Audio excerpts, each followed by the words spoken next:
Chapter 226. At dusk, the grand and lively meeting finally ended. Everyone worshipped their ancestors and prayed that everything would go smoothly in the coming year.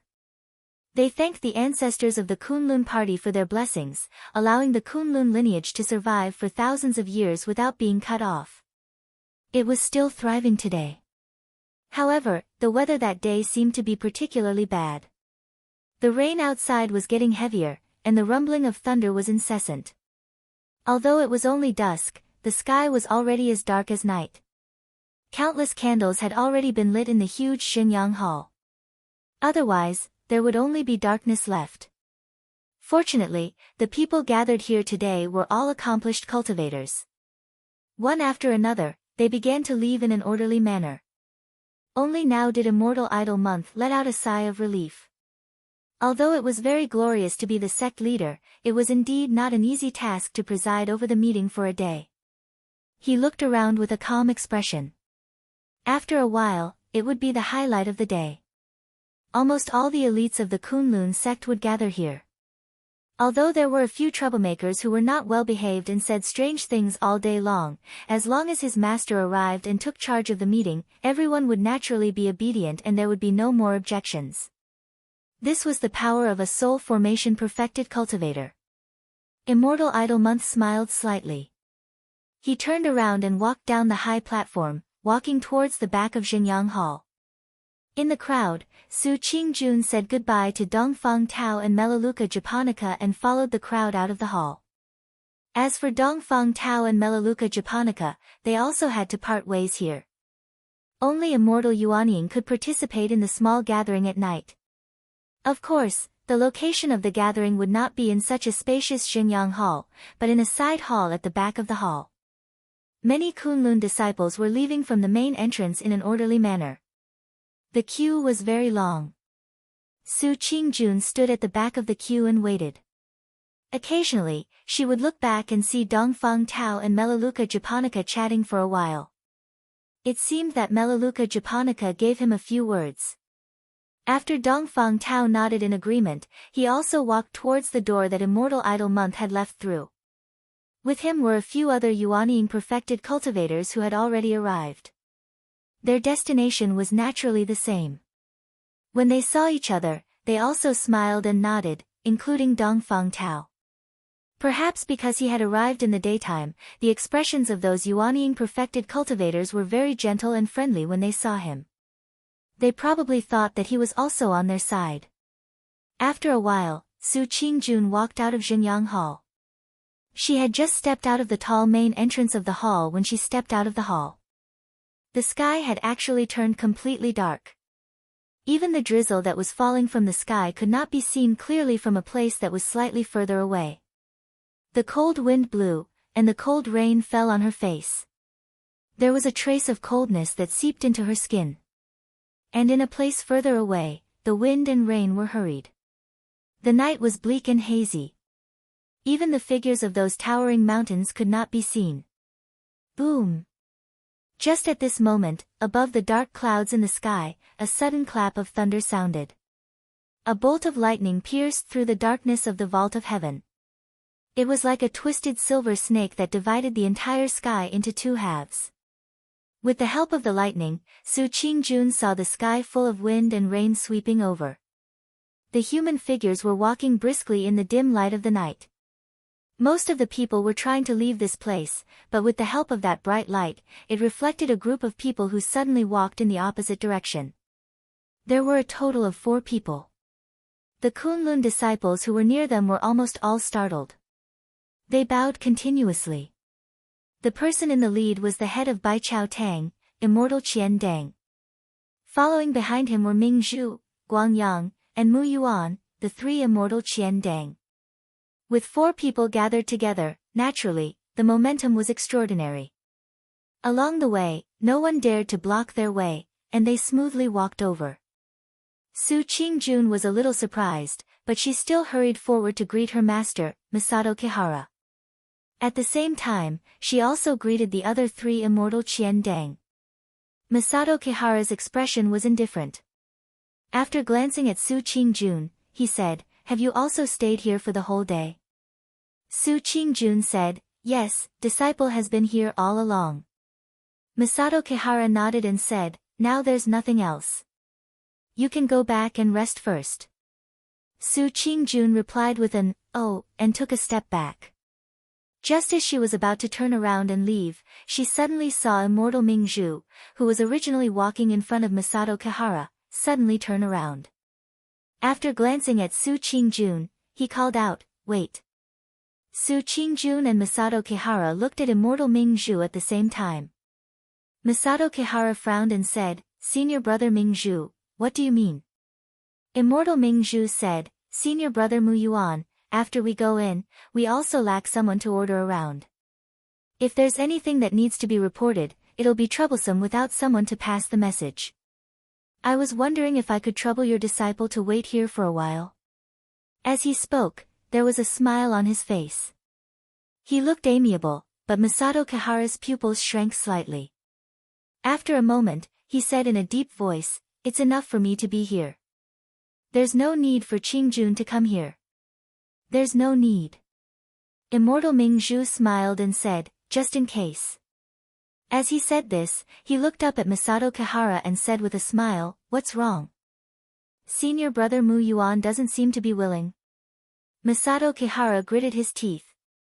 When he was about to say something, he suddenly saw immortal Mingzhu, who was originally walking in front, suddenly look back with a cold expression. Masato Kihara was shocked and swallowed the words that were about to come out of his mouth. The atmosphere outside the hall suddenly became a little stiff. Su Qingjun was a little puzzled, but she could still feel the subtle atmosphere. She hurriedly said to Masato Kihara, "Master, it doesn't matter if I stay here a little longer." Masato Kihara's eyes turned cold, while immortal Mingzhu laughed and said, "You're really a good disciple who respects her master." "Not bad indeed." Immortal Mingzhu's expression also eased a little. Then he walked forward in silence and went directly into the Zhenyang Hall. The others also followed him in. Masato Kihara's expression changed. He slowly walked to Su Qingjun's side. After a moment of silence, he said to her, "Since you've promised the two immortals, stand guard outside the door. Remember, don't worry about anything else. Just stand there." Su Qingjun was a little surprised and said, "I know. But master, what happened? Why do I feel that you look a little strange?" Masato Kihara smiled bitterly and said to himself in a low voice, "They are still a little worried about me. What did you say?" Su Qingjun didn't hear clearly and asked. Masato Kihara shook her head and said, "Nothing. But since you've promised Master Mingzhu, then stand here for a while. But remember two things. First, no matter what happens, don't enter the hall, especially the rear hall. That's where the Yuanying immortals gather. Do you understand?" Su Qingjun nodded and said, "Of course, we're not allowed to go to that important place." Spiritual Master Muyuan smiled, then lowered his voice and said, "Also, you should wait here for an hour at most. After an hour, when it's almost dark, you can leave by yourself. You don't have to stay too long." Su Qingjun was a little surprised. She looked up at Masato Kihara and saw Masato Kihara smiling and saying, "Don't worry, I'll tell them later. It's not a big deal." Su Qingjun was actually still worried about her brother Sumo, who was still in the guest room of Liuxiang Garden. She didn't insist and said, "All right, disciple will obey." At this time, a call came from the front. Masato Kihara glanced at the hall in front of him and said, "Then I'll go. Be careful." Su Qingjun watched Masato Kihara walk into Zhenyang Hall. He walked further and further away until he walked into the darkness behind the candlelight, until his figure could no longer be seen. At this moment, the dense forest was already pitch black. Other than the torrential downpour, it was like a cold and deathly silent world. The body of Dukanjinren, who had died not long ago, had been taken away by Qian Dang and the others. So at this moment, the open space in the forest was empty. There was only dirty water, dirty black mud, and soil mixed with mud and rotten leaves. This forest was unusually quiet and dark. Only the occasional flash of light from the lightning and thunder in the sky could illuminate the scene under the trees for a moment. The cold rain seeped through the soil, making the dark soil feel like an ice cave. The branch hidden under the withered leaves shook a few times in the rain, like a dormant worm about to wake up. Lu Chen, of course, hadn't lost his sober mind. The scene that happened not long ago, that soul-stirring scene, seemed to be unfolding in front of his eyes. Especially when he stabbed Dukan Jinren's lower abdomen. Lu Chen, who was hiding under the ground, received a great shock at that moment. That scene was so familiar. That knife seemed to have awakened the memory that had been sealed for many years. In that instant, he returned to that terrible night many years ago. Even with his calm and perseverance, his breathing was slightly disordered at that moment. Then, when Dukan Jinren fell on the muddy ground before his death, Dukan Jinren discovered that he was lurking here. Lu Chen didn't know what Dukan Jinren was feeling at the last moment of his death. He also didn't know why Dukan Jinren didn't shout out his whereabouts. Perhaps he just deeply hated those who killed him, or perhaps he wanted to frame them. Perhaps he was the spy of the devil cult, who had discovered his companions but refused to sell them out. Or perhaps, he was simply at death's door and had no strength to shout out. This sudden massacre, the disaster that arose from the wall made one's heart turn cold. But in the end, Lu Chen discovered that he was still unable to see clearly who was the evil cult spy who had concealed himself the most. And more importantly, he discovered that the person who had promised him to appear, until now, had still not appeared. Perhaps, he should leave now.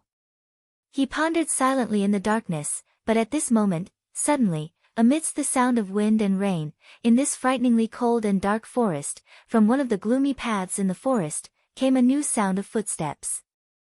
That foot stepped on a small puddle, splashing a bit of water. Then, silently and noiselessly, it continued to approach Lu Chen in the darkness, walking over.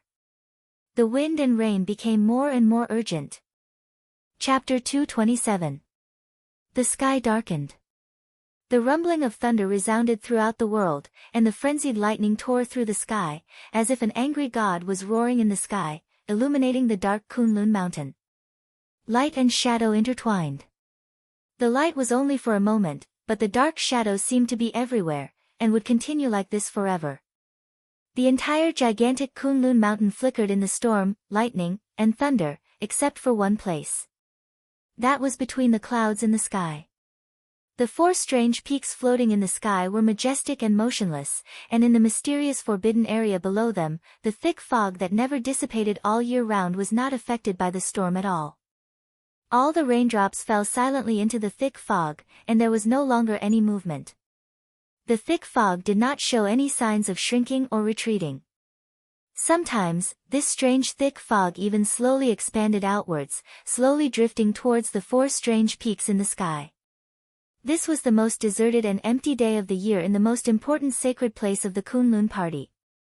Because unless they were in closed-door training or could not come out for other reasons, most of the Yuanying Jinren who cultivated between the clouds in the sky would go to Xinyang Hall of Tiankuan Peak.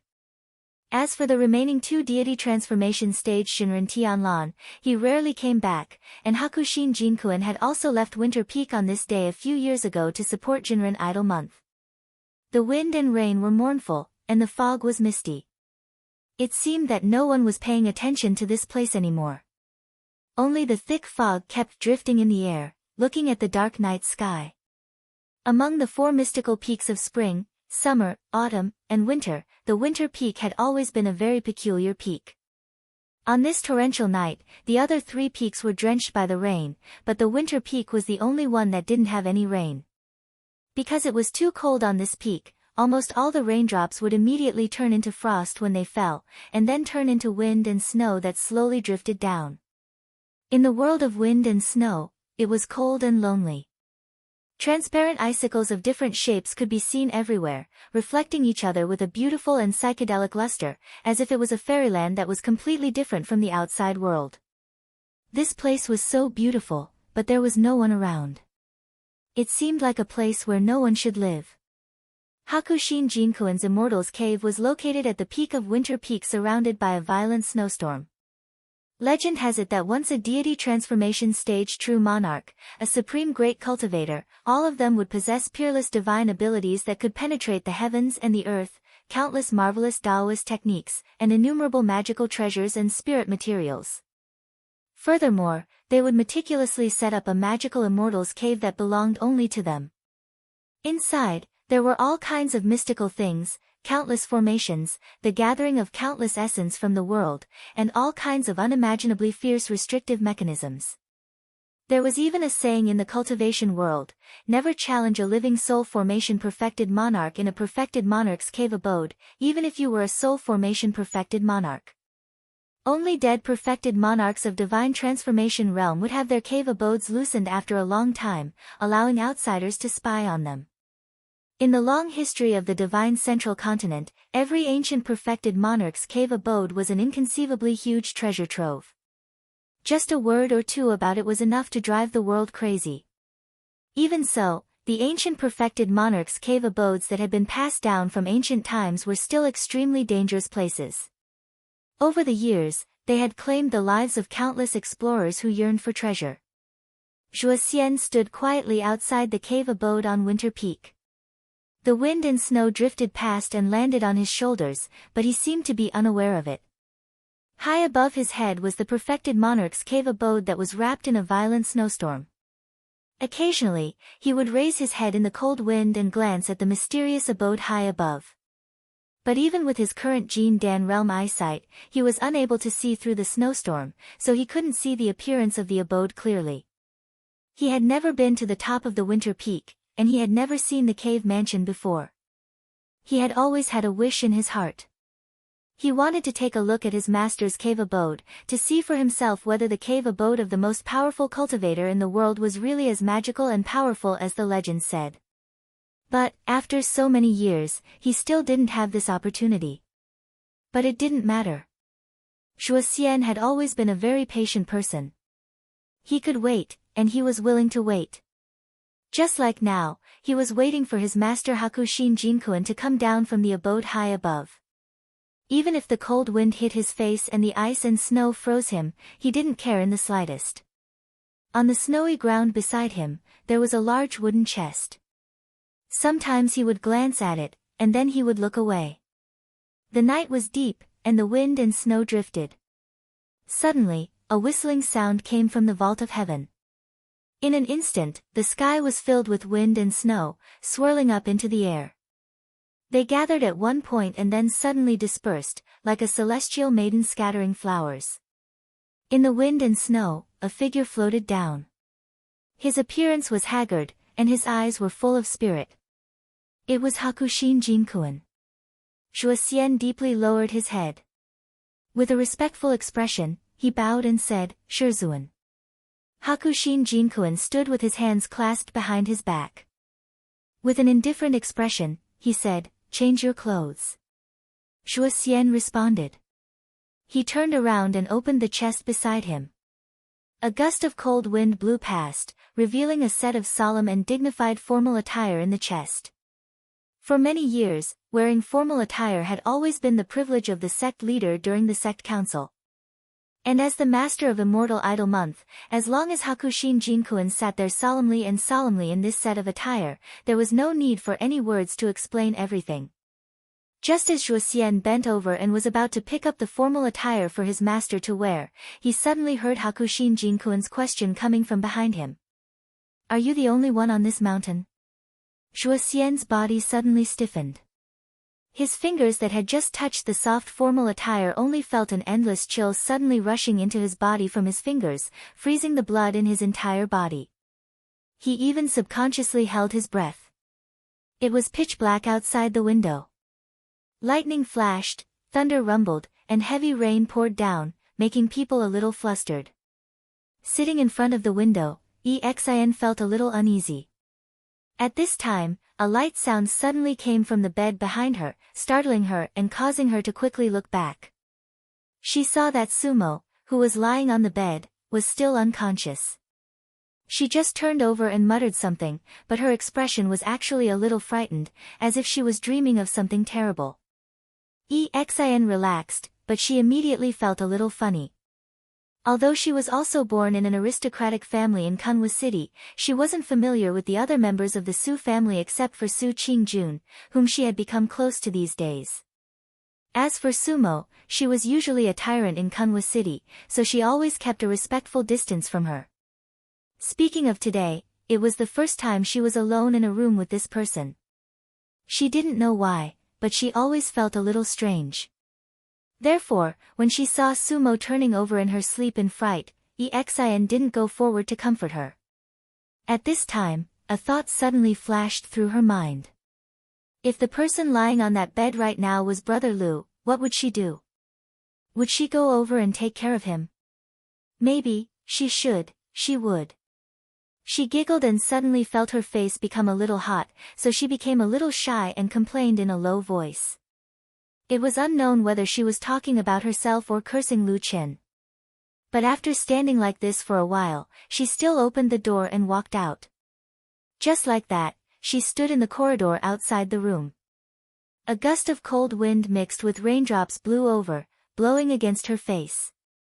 She took a deep breath and suddenly felt a lot more relaxed. Originally, on such a dark day, a girl alone in a room with a strange man didn't look right, so it was better to just stand outside the door. Exin smiled as she looked at the rainy night. The surrounding houses were still deserted, and the people who went to Heavenly Kun Peak still hadn't returned. On the winter peak amidst the clouds in the sky, Zhuoxian slightly bent his body. His fingers touched the dress. In this cold and snowy night, for some reason, a drop of sweat suddenly dripped down his forehead. It was also at this time that the old man standing behind him in the wind and snow said very indifferently, "Where's that girl White Lotus? Where did she go?" Zhuoxian closed his eyes and opened them again. In that instant, he took a deep breath and everything returned to normal in the blink of an eye. The smile returned to his face. He reached out and picked up the dress from the big box, spread it out in his hands, and respectfully carried it towards Hakushin Jinkun. At the same time, he said with a smile, "Little junior sister went down the mountain earlier." Hakushin Jinkun snorted and said, "What's she doing down the mountain instead of cultivating on the mountain? Naughty and mischievous." Zhuoxian walked to Hakushin Jinkuan's side, lifted the two sleeves of the dress with both hands, and helped Hakushin Jinkuan put it on slowly. At the same time, he said with a smile, "Although little junior sister's talent is outstanding and rare, she is still a child after all. Sometimes, it's not a big deal to play around a little." After Hakushin Jinkuan put on the dress, he let Zhuoxian button up those gorgeous but also very complicated buttons in front of him. At the same time, he frowned and said to him, "You and Idle Month are both her senior brothers. When I'm not around, you should also strictly control White Lotus and not let her loose." Zhuoxian nodded and said, "Yes, I understand." As they spoke, the dress was put on. Hakushin Jinkun shook his sleeves slightly, and the two snowflakes beside him turned into a whirlpool. Then, they quietly dispersed and slowly floated down. "Let's go. We'll help your senior brother to hold the fort one last time," Hakushin Jinkun said lightly, and then his gaze drifted to the distance. In the distance, there was a misty wind and snow, and wisps of mist were floating in the air.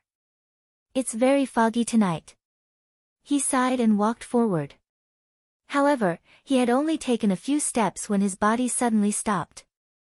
There was silence on Winter Peak. It seemed that even the snowflakes were falling silently, and the whole world was desolate and cold. He slowly turned around and looked in the direction he was just now. The thick mist lingered in the wind and snow, but it did not dissipate. Unknowingly, the mist at the bottom of the four strange peaks had spread to the top of Winter Peak.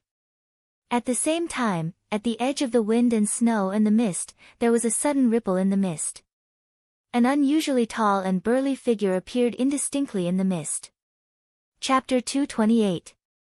The wind and snow whistled over, but when they reached the edge of the thick fog, they suddenly disappeared. The tall figure in the fog began to walk forward, out of the thick fog, and into the wind and snow.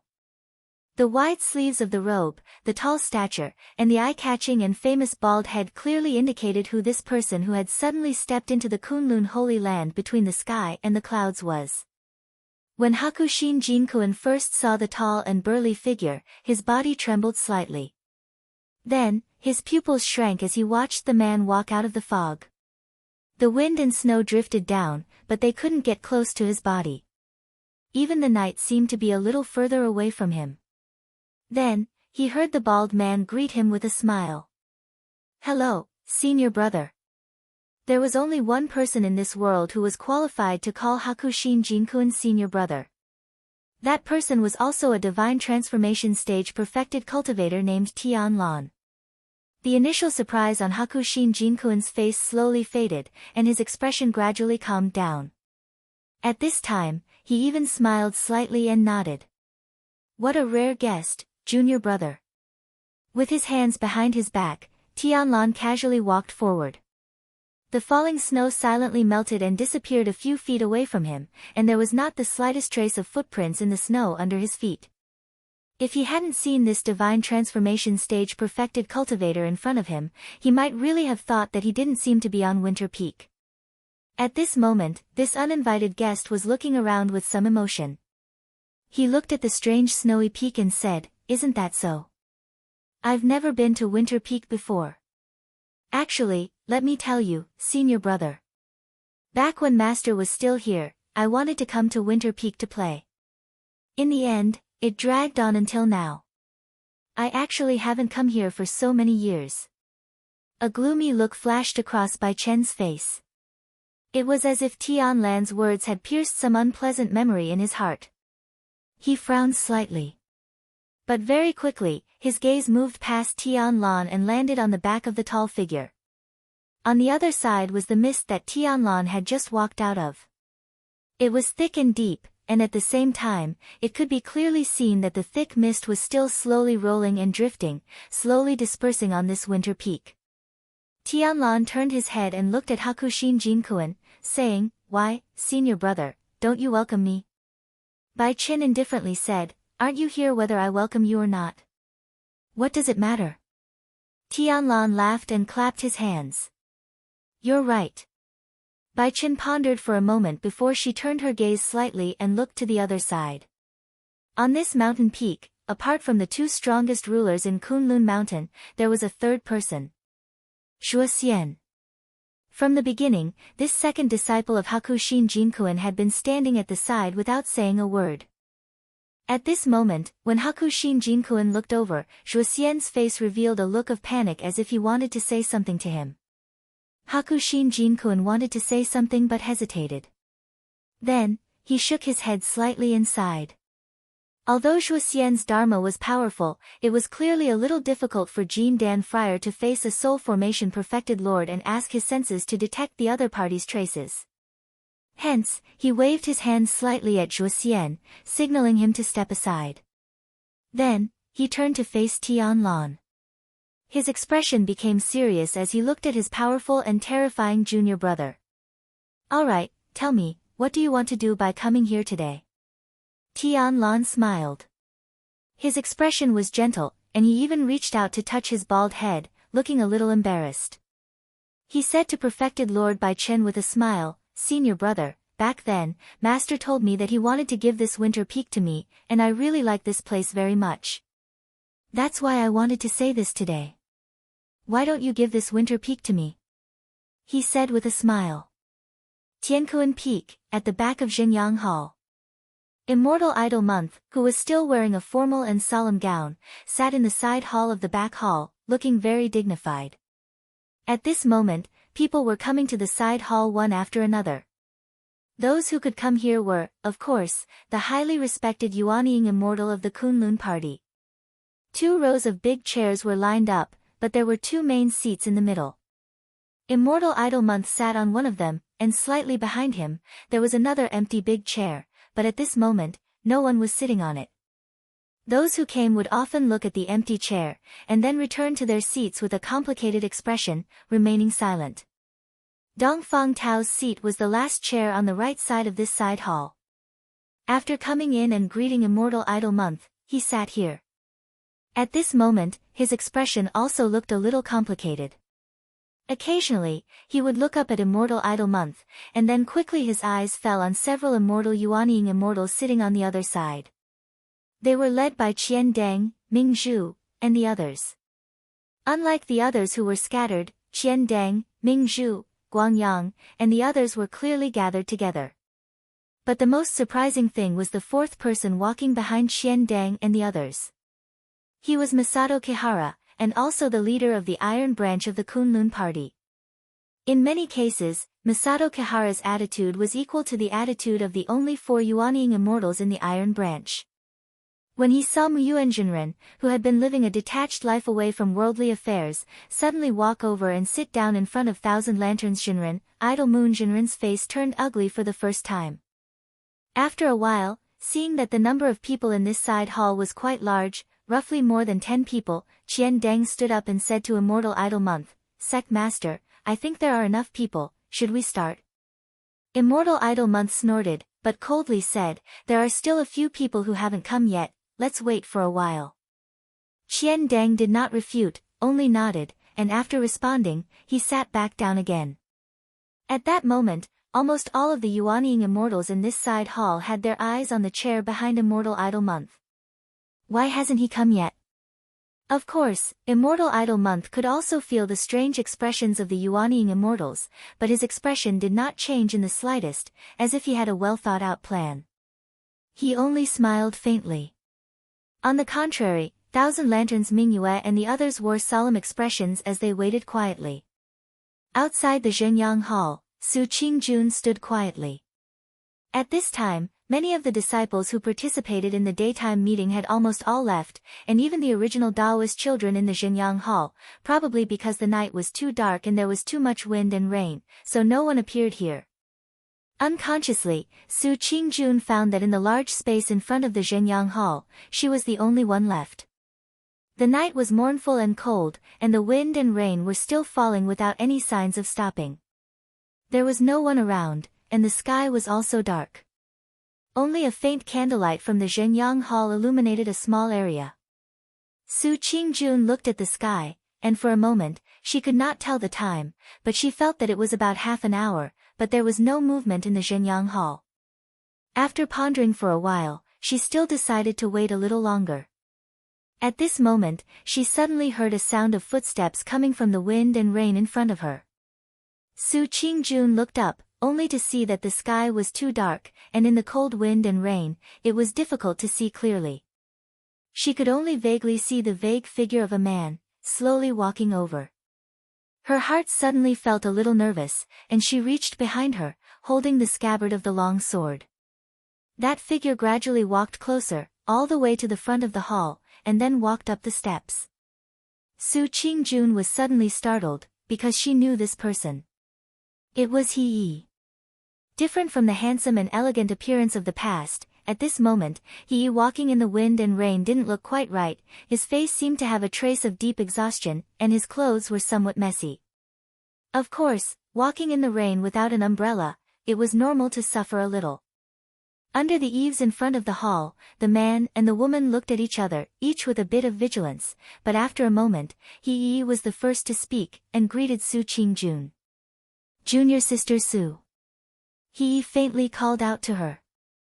Su Qingjun nodded, and said, "It's so late, senior brother He, you still came here, is there something?" Her attitude was not stiff, but her tone was still a bit cold, as if she still remembered Sumo's injury.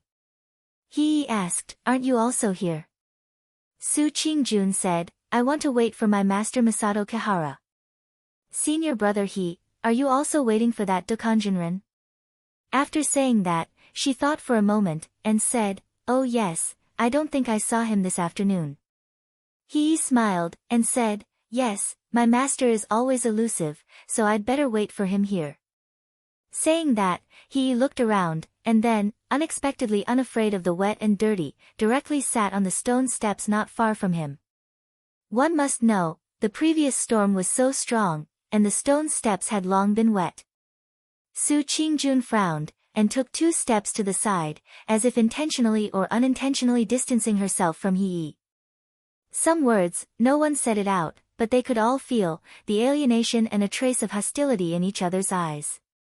Just like that, not knowing how long, he suddenly opened his mouth and said, "This night is so windy and rainy, when exactly will the sun rise?" Su Qingjun looked at him, her expression indifferent, and replied, "It's still early." He smiled bitterly, turned his head to look at the dark night sky full of wind and rain, and was lost in thought. Even if the rain dripped on his body, he didn't care. Su Qingjun snorted. After struggling in her heart for a few times, finally her face sank, and walked forward, directly into the wind and rain, and then left Shenyang Hall. Chapter 229. Boom! There was an explosion of thunder in the sky. At that moment, the dark clouds in the sky seemed to be boiling. More than a dozen bolts of lightning appeared at the same time and spread wildly in all directions. The wind howled and the wind and rain howled. The entire sky seemed to be enraged and entered a state of complete madness in this dark night. The power was so great that even the winter peak, which was protected by a tight tactical formation, could feel it even though the wind and snow were not the same as the outside world all year round. The wind and snow in the sky blew faster and faster. The wind howled shrilly, wrapping around the two figures who were faintly confronting each other in the mountain. However, only the thick fog behind perfected Lord Tianlan still gathered and did not disperse. It seemed to be indifferent to the storm and snow. "You want my winter peak?" Hakushin Jinkuan stared at Tianlan and asked calmly. But for some reason, under his calm tone, every word seemed to have a strange power, urging the wind and snow to sweep over from every corner of the sky. They began to slowly gather above his head, like a throne of ice and snow, or a giant in the wind and snow. The cold and murderous air, like the coldness of the sky, spread quietly in the wind and snow without mercy. Tianlan also did not have any intention of avoiding his gaze. He looked at Hakushin Jinkuan, and the smile on his face disappeared. "Is it yours?" He stared at the skinny old man, his loose robe fluttering in the wind. His eyes were as sharp as a knife, as if he wanted to stab into Hakushin Jinkuan's chest and see the old man's heart. "No way. Since when can things that are stolen belong to oneself?" The world suddenly turned cold and no one spoke anymore. That was because they had nothing else to say. The two simple sentences from before had sealed off all their paths of retreat. This pair of brothers who had lived for a long time had finally reached this day. Finally, there was no way out for them. Zhuoxian subconsciously stepped back. The wind and snow were too strong, and the cold wind was too fast and too cold. When it whistled past the mountain peak, even with his cultivation, Jean Dan Friar felt a little frightened. The two figures in the wind and snow in front of him looked so terrifying. Such a terrible storm seemed to only wrap around the two of them. It was the power of heaven and earth that they controlled. After a while, Zhuoxian suddenly felt a chill on his back. He had already touched a mountain wall. The hard ice adhered to the stone wall, emitting traces of coldness. He realized that at this point, he actually had no way out. His heart beat violently. He looked up at the two figures in front of him, who were starting to blur in the violent wind and snow. He suddenly gasped. The two people stood in the wind and snow, one tall and one short, one big and one small. One big and one small. One big and one small. One big and one big. One big and one big and one big. Bai Chen looked at Tianlan with a complicated expression in his eyes. However, his expression was solemn and did not show the slightest fear or timidity. The strong wind blew from behind him. That solemn and magnificent robe fluttered, as if he had lived a glorious life. He stretched out a hand. His somewhat shriveled palm was facing the sky. The sound of the wind and snow suddenly became several times louder, and even the entire winter peak seemed to faintly resonate with it. Countless white snowflakes whizzed in from all directions, desperately rushing into the faintly forming huge white shadow. The snow wind giant, towering between the heavens and the earth, appeared on top of the skinny old man's head, and let out an earth-shaking roar towards the dark sky. The wind and clouds in the sky rolled and thunder rumbled. After a while, a huge fist descended from the sky. It made an ear-piercing whistling sound in the air and smashed towards True Lord Tianlan. Before the fist of ice and snow arrived, the ground beneath their feet had already begun to tremble.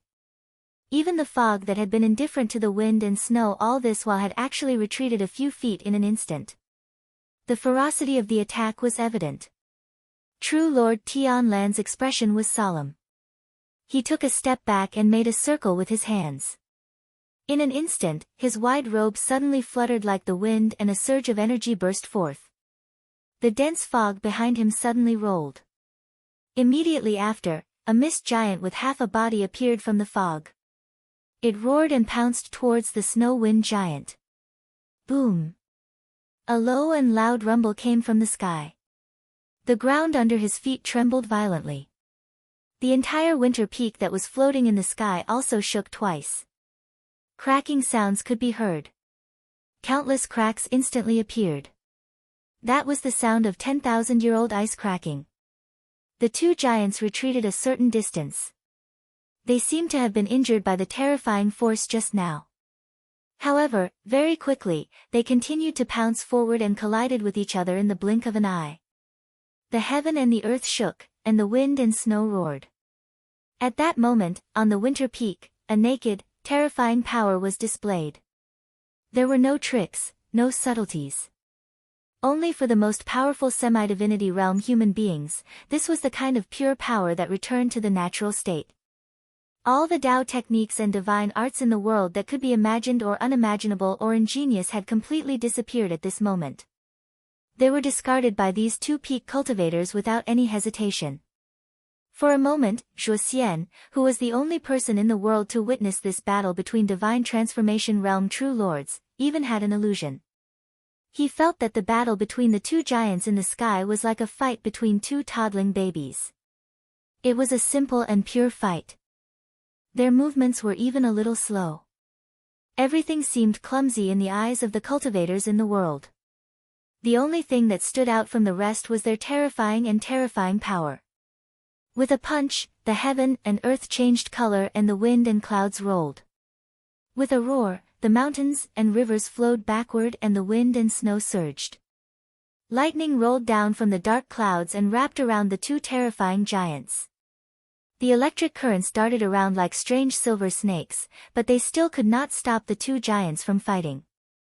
Under the whistling wind and snow, Bai Chen and Tianlan were silent. Their breathing gradually became heavier, but neither of them had the slightest intention of backing down. However, as the fierce battle continued, their bodies also began to change. According to the legends, the body of a supreme was as strong as the body of a god. However, at this moment, in the wind and snow, cracks began to appear on his body, just like the ice that had been frozen for tens of thousands of years and was once extremely hard. A piece of their sleeves was torn apart, and a piece of flesh exploded. Low and deep white smoke rose up and down, slowly drifting up from their bodies. Every time they shot up a white mist, their bodies would tremble, and the ground under their feet and the sky above their heads were like mountains collapsing and the wind and clouds rolling, forming a huge vortex, crazily swallowing the endless wind and snow, and then dissipating in this crazy world. Boom! After countless collisions, the beautiful snowy scenery on the winter peak was already a mess. The lightning that fell from the sky had already wrapped the entire winter peak together. It was as if doomsday had arrived. Countless silver chains descended and bound this terrifying place, about to be thrown into the burning and boiling underworld. Looking from high above the clouds, the mountains seemed to have a strange sense of beauty. Outside the clouds, the boundless thick fog had quietly surrounded the entire winter peak, completely covering this earth-shattering scene. In this fierce battle that shook the heavens and earth, the two figures that were facing each other suddenly trembled for a moment. A moment later, Hakushin Jinkuan suddenly let out an angry roar in the snowstorm. He raised his head. His face, which had always been indifferent even when he had countless hidden injuries on his body, suddenly flashed with a trace of disbelief and shock. Above his head, the incomparably powerful snow wind giant that seemed to be the ruler of heaven and earth suddenly slowed down. At the same time, the mist giant that was in front of it suddenly swung its fist. Passing through the snowstorm and lightning, accompanied by the sudden explosion of thunder in the sky, the fist landed on the snow-wind giant's chest. The heavens and earth suddenly froze at that moment. The fist smashed through all the wind and frost, smashed through the unchanging power of dozens of years, smashed through the snowstorm, and pierced through the chest. The snow-wind giant let out an earth-shattering roar. As if it was filled with unwillingness, it turned into fragments, filling the sky with snowflakes, and fell down from the sky. On the ground, Hakushin Jinkuin's body violently trembled, then he spat out a mouthful of blood. The blood was black. When the black blood fell on the snowy ground, it instantly burned the surroundings. The snowy ground immediately sank, and a deep hole several feet wide appeared on the snowy ground. Hissing sounds could be heard, but strangely, there wasn't a terrifying stench in the air. Instead, there was a faint fragrance. Hakushin Jinkuin's pupils contracted for a moment. Staring at the pool of black blood on the ground, there was an uncontrollable shock in his eyes. Then, as if he suddenly thought of something, he lowered his head and looked at his own body. His skinny, old, but once powerful body was filled with scars at this moment. However, in the snowstorm, he was still solemn and dignified, like a gown that fluttered in the wind and snow. There was also a faint fragrance that was only diffusing at this moment. Hakushin Jinkuin grabbed his clothes with his 5 fingers, and with a casual tug, the entire gown instantly turned into pieces. However, at the same time, his body swayed a bit, and he spat out another mouthful of blood. Similarly, it was black. In the air, the giant formed from the mist had unknowingly dissipated, and once again became a part of the thick mist. Similarly, Tianlan, who was covered in cuts and bruises but clearly had a resolute expression, stood in the snowstorm that had once again quietened down, and quietly looked at the old man in front of him. Good move. A low voice sounded from the snowstorm in front of them. Hakushin Jinkuin raised his head, looked at his junior brother, and said, "What poison is this, to actually be able to injure our soul transformation stage bodies?" "Black dragon saliva." True Lord Tianlan said. Then, he clutched his chest, and a pained expression appeared on his face as he coughed a few times. Chapter 230. The heavy rain poured down, and the dense forest was pitch black. Water flowed down like a waterfall everywhere, and the sound of the rushing water seemed to have covered all other sounds. However, in such a pitch-black forest, there was still a figure traversing in the darkness. He walked past one tree after another that was as dark as a ghost, stepped over one damp puddle after another, and gradually approached the empty space in the middle of the forest. There was no one on the ground, only damp water mixed with black mud and dried leaves. That black figure hid behind a large tree, very cautiously looking towards the tree next to the large rock. After waiting for a long time, he found that there was still no movement. The black figure was a bit hesitant, but in the end still slowly and tentatively walked forward. The rainwater was blocked by a layer of dense branches and leaves, landing on the black figure's body was already silent. Even when this black figure walked to the center of the clearing, nothing happened. This fact seemed to make the black figure a bit stunned and shocked. He turned his body and carefully looked around, but found that this forest was almost completely dark. Those shadows that trembled intensely in the wind and rain looked abnormally eerie and terrifying, but if one looked carefully, they would see that most of them were tree branches and leaves swaying in the wind. The air was filled with a cold aura, in this lonely and dark forest. The black figure took a step back, as if he didn't like this place, then turned around, looking like he was going to walk away. However, at this time, suddenly, he only felt his feet tighten, a hand like a ghost claw suddenly reaching out from the mud under his feet, suddenly rushing out, grabbing the black figure's ankle. Ah! A short and sharp cry suddenly pierced through the silence of the dark forest. In this gloomy rainy night, something like a hand suddenly reaching out from the ground, this kind of thing, it really was too creepy. Even though the black figure had seen many evil things in the past that could challenge the limits of ordinary people, at this moment, he still couldn't help but shiver, involuntarily crying out. That short and sharp voice, it was actually a woman. This sudden sound, the hand underground also seemed to be startled, the originally murderous hand gesture also paused for a moment. In the time it takes for a spark to fly off a flint, the black shadow quickly calmed down. With a light shout, he stomped heavily on the ground. Immediately after, a sharp icicle appeared in his hand and pierced into the soil, intending to pierce through the person in the soil. But what welcomed her was a large handful of darkness, accompanied by a roar. A large amount of dirty black soil and a large amount of water suddenly surged up from the ground, covering the sky and covering the earth, directly rushing to the side. The black figure screamed, in an instant disregarding everything, directly retreating. But behind the black soil, a figure suddenly leaped out from the soil. It was Lu Qin. Like a cheetah, he pounced towards the black figure. He moved later, but arrived first. In an instant, he grabbed the black figure's body, and with his right hand, he locked her slender neck. That black figure's head suddenly raised, one hand grabbing onto Lu Chen's fierce arm, the lower leg instead silently kicked out. After a moment, only a peng sound was heard, directly hitting on Lu Chen's lower abdomen. Lu Chen grunted, and his face instantly paled in the darkness. However, his toughness and tenacity were completely displayed at this moment. He gritted his teeth and endured the pain of this kick. Then, his arm tightened, and the black fire in the depths of his eyes suddenly blazed.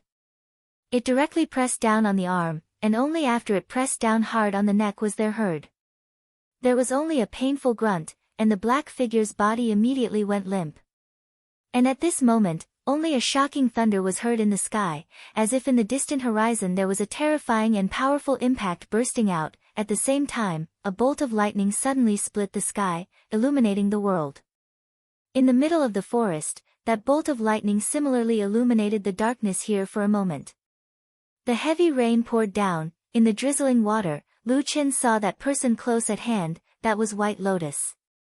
White Lotus's face was extremely pale, seemed to have been injured in that short but intense fight just now, but her mind was still clear. Right now her eyes were opened, similarly saw Lu Qin, that pale-faced man covered in mud and water. Therefore, at the same time, she was also stunned. The lightning disappeared from the sky, so darkness once again returned to this part of the forest. Heavy rain poured down, the violent wind blowing the leaves and branches incessantly whistling. In the dark forest, the man and woman who were still entangled together and fighting each other were in a deadlock. In the darkness, they seemed to be able to hear each other's breathing. After a moment, Lu Qin felt a light and slightly probing force from his hand, as if it wanted to push his hand away. He was silent, but after a moment, he still slowly let go of his hand. At the same time, in the darkness, White Lotus also slowly withdrew her other hand hidden in the darkness. Just a little bit more, her hand would be able to touch Lu Chen's flesh and blood. A faint light flashed in the darkness, then disappeared. A moment later, in the darkness, the two of them suddenly spoke in unison. "So it's you." Between the clouds in the sky, on the winter peak. In this cold world, there was still snow and frost falling, but in the falling snow, there was suddenly a strange moist thing, that was strands of rain. Rain from the sky. This was perhaps the first time in a long time that rain had passed through the snow and landed on the winter peak. Hakushin Jinkuan, who was standing in the snow and vomiting black blood, raised his head to look at the sky above the winter peak, his eyes a little disappointed. In the sky, lightning raged and thunder rumbled, as if the heavens were showing unprecedented anger, venting its terrible power on this mountain peak. Perfected Lord Baichen retracted his gaze and turned his head. However, he didn't speak to his number one enemy, Perfected Lord Tianlan. Instead, he looked at Zhuo Xian, who had been standing silently by the side the entire time. Zhuo Xian, who was leaning against the ice wall, looked abnormally pale, as if witnessing the soul-stirring battle between perfected lords was a great burden to him. Jean Dan Friar. At the same time, the originally incomparably hard ice wall behind him had more than a dozen cracks of various sizes, and from time to time, ice shards would fall. Some of the ice shards fell directly on Zhuo Xian's head, but he did not dodge and stood motionless like a piece of wood. This was because Hakushin Jinkuan's gaze was fixed on him. Why? Perfected Lord Baichen asked him. There was not much fury or hatred in his eyes. Instead, there seemed to be more confusion and confusion. Zhuoxian lowered his head slightly, and after a while, he said, "I'm sorry, master." Hakushin Jinkuan shook his head, frowned, and vomited another mouthful of black blood. However, for some reason, after the black blood left his mouth, his originally black aura shrouding his exhausted face actually looked a little better. Then, he looked at Zhuoxian and repeated, "Why?" Zhuoxian was silent, then took a deep breath and said, "I can't accept it." "What can't you accept?" Hakushin Jinkuan stared at him, then coughed painfully and said, "You're also at this age now, what do you not have? What is there to be unwilling about?" Zhuoxian shook his head and said, "There's everything, it's you and senior brother, not me." Hakushin Jinkuan smiled bitterly, suddenly his body trembled and he vomited another mouthful of black blood. Then he took a deep breath, his eyes brightened a little, stared at Zhuoxian and said, "I didn't expect that you didn't say a word all these years, so it's because you're dissatisfied." Zhuoxian said, "That's because you've never valued me. The successor is eldest brother, and the position of the head is eldest brother. All the mystical materials, resources, cultivation methods, and the best ones are eldest brothers. I can only follow eldest brother forever. That's why he's a Yuanying realm cultivator and I'm just a Jindan realm cultivator." Hakushin Jinkuan shook his head, disappointment on his face, said in a low voice, "I didn't expect you to be so muddle-headed." Zhuoxian said, "You said it just now, I'm also old now, if I don't fight for it, I'll be like this for the rest of my life, but I don't want to be like this." "Haha," Hakushin Jinkuan sneered and said, "How ambitious. Come, tell me, what kind of great benefits can this remarkable junior brother of mine give you? Is it enough for you to betray me and plot against me?" Zhuoxian was about to speak, but suddenly, the deep voice of perfected Lord Tianlan floated over in the wind and snow, saying indifferently, "I promised him a future of Yuanying Jinren." Hakushin Jinkuan suddenly turned around and stared at Tianlan for a moment, then with a disdainful face, he sneered at Zhuoxian and said, "You actually believe this kind of nonsense that can fool a child? Since ancient times, have you ever heard of any method that can let someone rise from Jin Dan to Yuanying? That's a great life or death juncture, who can avoid it?" He looked at Zhuoxian, there was no murderous intent on his face, only deep disappointment. He said, "I've taught you for decades, but I didn't expect that I've taught you such an idiot." Zhuoxian did not say anything, but perfected Lord Tianlan took a step forward and said, "Senior brother, you're old, there are many things in this world that you don't know, you're just a frog at the bottom of a well." Hakushin Jinkuan's haggard face suddenly frowned, and with a wah sound, he vomited a large mouthful of black blood. But strangely, after vomiting blood this time, his face actually quickly became ruddy, and he looked even more spirited than usual. Wind, frost, rain, and snow unknowingly gathered above his head again. This old divine transformation realm perfected Lord slowly straightened his body, and a majestic and powerful aura that had never been seen before slowly flowed out from his body. "Oh, a frog at the bottom of a well." He laughed, then looked at perfected Lord Tianlan, looked at Zhuoxian, looked at the thick fog, and then looked at the deep night sky. "Even if you're a frog, I can also eat you," he said indifferently. Chapter 231. The wind and rain met the peak of the mountain, and lightning shone on the black dog. The highest point of this nameless mountain was a long and narrow slope at the top of the mountain. A large stone stood there abruptly, about 7 or 8 feet from the ground. Standing on this large stone, it was as if standing on the highest point of the mountain, overlooking the surrounding wilderness. However, in this stormy night, there was no longer any scenery around this large stone. There was only the smell of blood that even the wind and rain could not blow away. The corpses that littered the ground and the blood that flowed everywhere were telling of everything that had happened here. In this stormy night, this barbaric and tragic story that was outside the sight of humans was told. The black dog was still alive. It was still breathing. It was still standing on the highest point of the large stone. At its feet, there were badly mutilated corpses everywhere. Those demon beasts that coveted its flesh and blood had already been drained of their own blood. Their corpses covered the long and narrow slope of the mountain. In the distance, there were not many terrifying auras left. There were not many, but there were still some. On this night, the impulsive demonic beasts had all died. The demonic beasts that were not strong enough had all died. The demonic beasts that were not cunning enough had all died. The demonic beasts that were not brave enough had all run away. Behind the thick and nauseating stench of blood, under the illumination of the occasional flashes of lightning, one could still vaguely see that behind the slope, there were still 2 remaining gazes coldly staring at Big Rock's direction. They lingered around, still coveting the delicious flesh and blood. The heavy rain continued to fall, hitting the body of Atsu on the large stone. At this moment, there was not a single intact piece of flesh on its body. There were wounds and bloodstains everywhere. It looked like its own blood was about to run dry. However, Atsu still did not fall. It was like a lonely but paranoid mad dog, gritting its teeth as it stood on the large stone, coldly scanning the dark world. But at the same time, at the moment when the lightning flashed, even it and the remaining 2 cold gazes beside it felt the black dog's body tremble and saw that it was on the verge of collapse. Perhaps in the next moment, the black dog would fall from the boulder and die on the spot, so the 2 eyes hidden in the darkness were still quietly waiting for the unusually fierce black dog to end its own life. In any case, how could there be a bright moon on such a stormy night? Without the power of the full moon, no matter how powerful a holy beast was, it would be impossible for it to become a holy beast. The black dog undoubtedly knew this as well.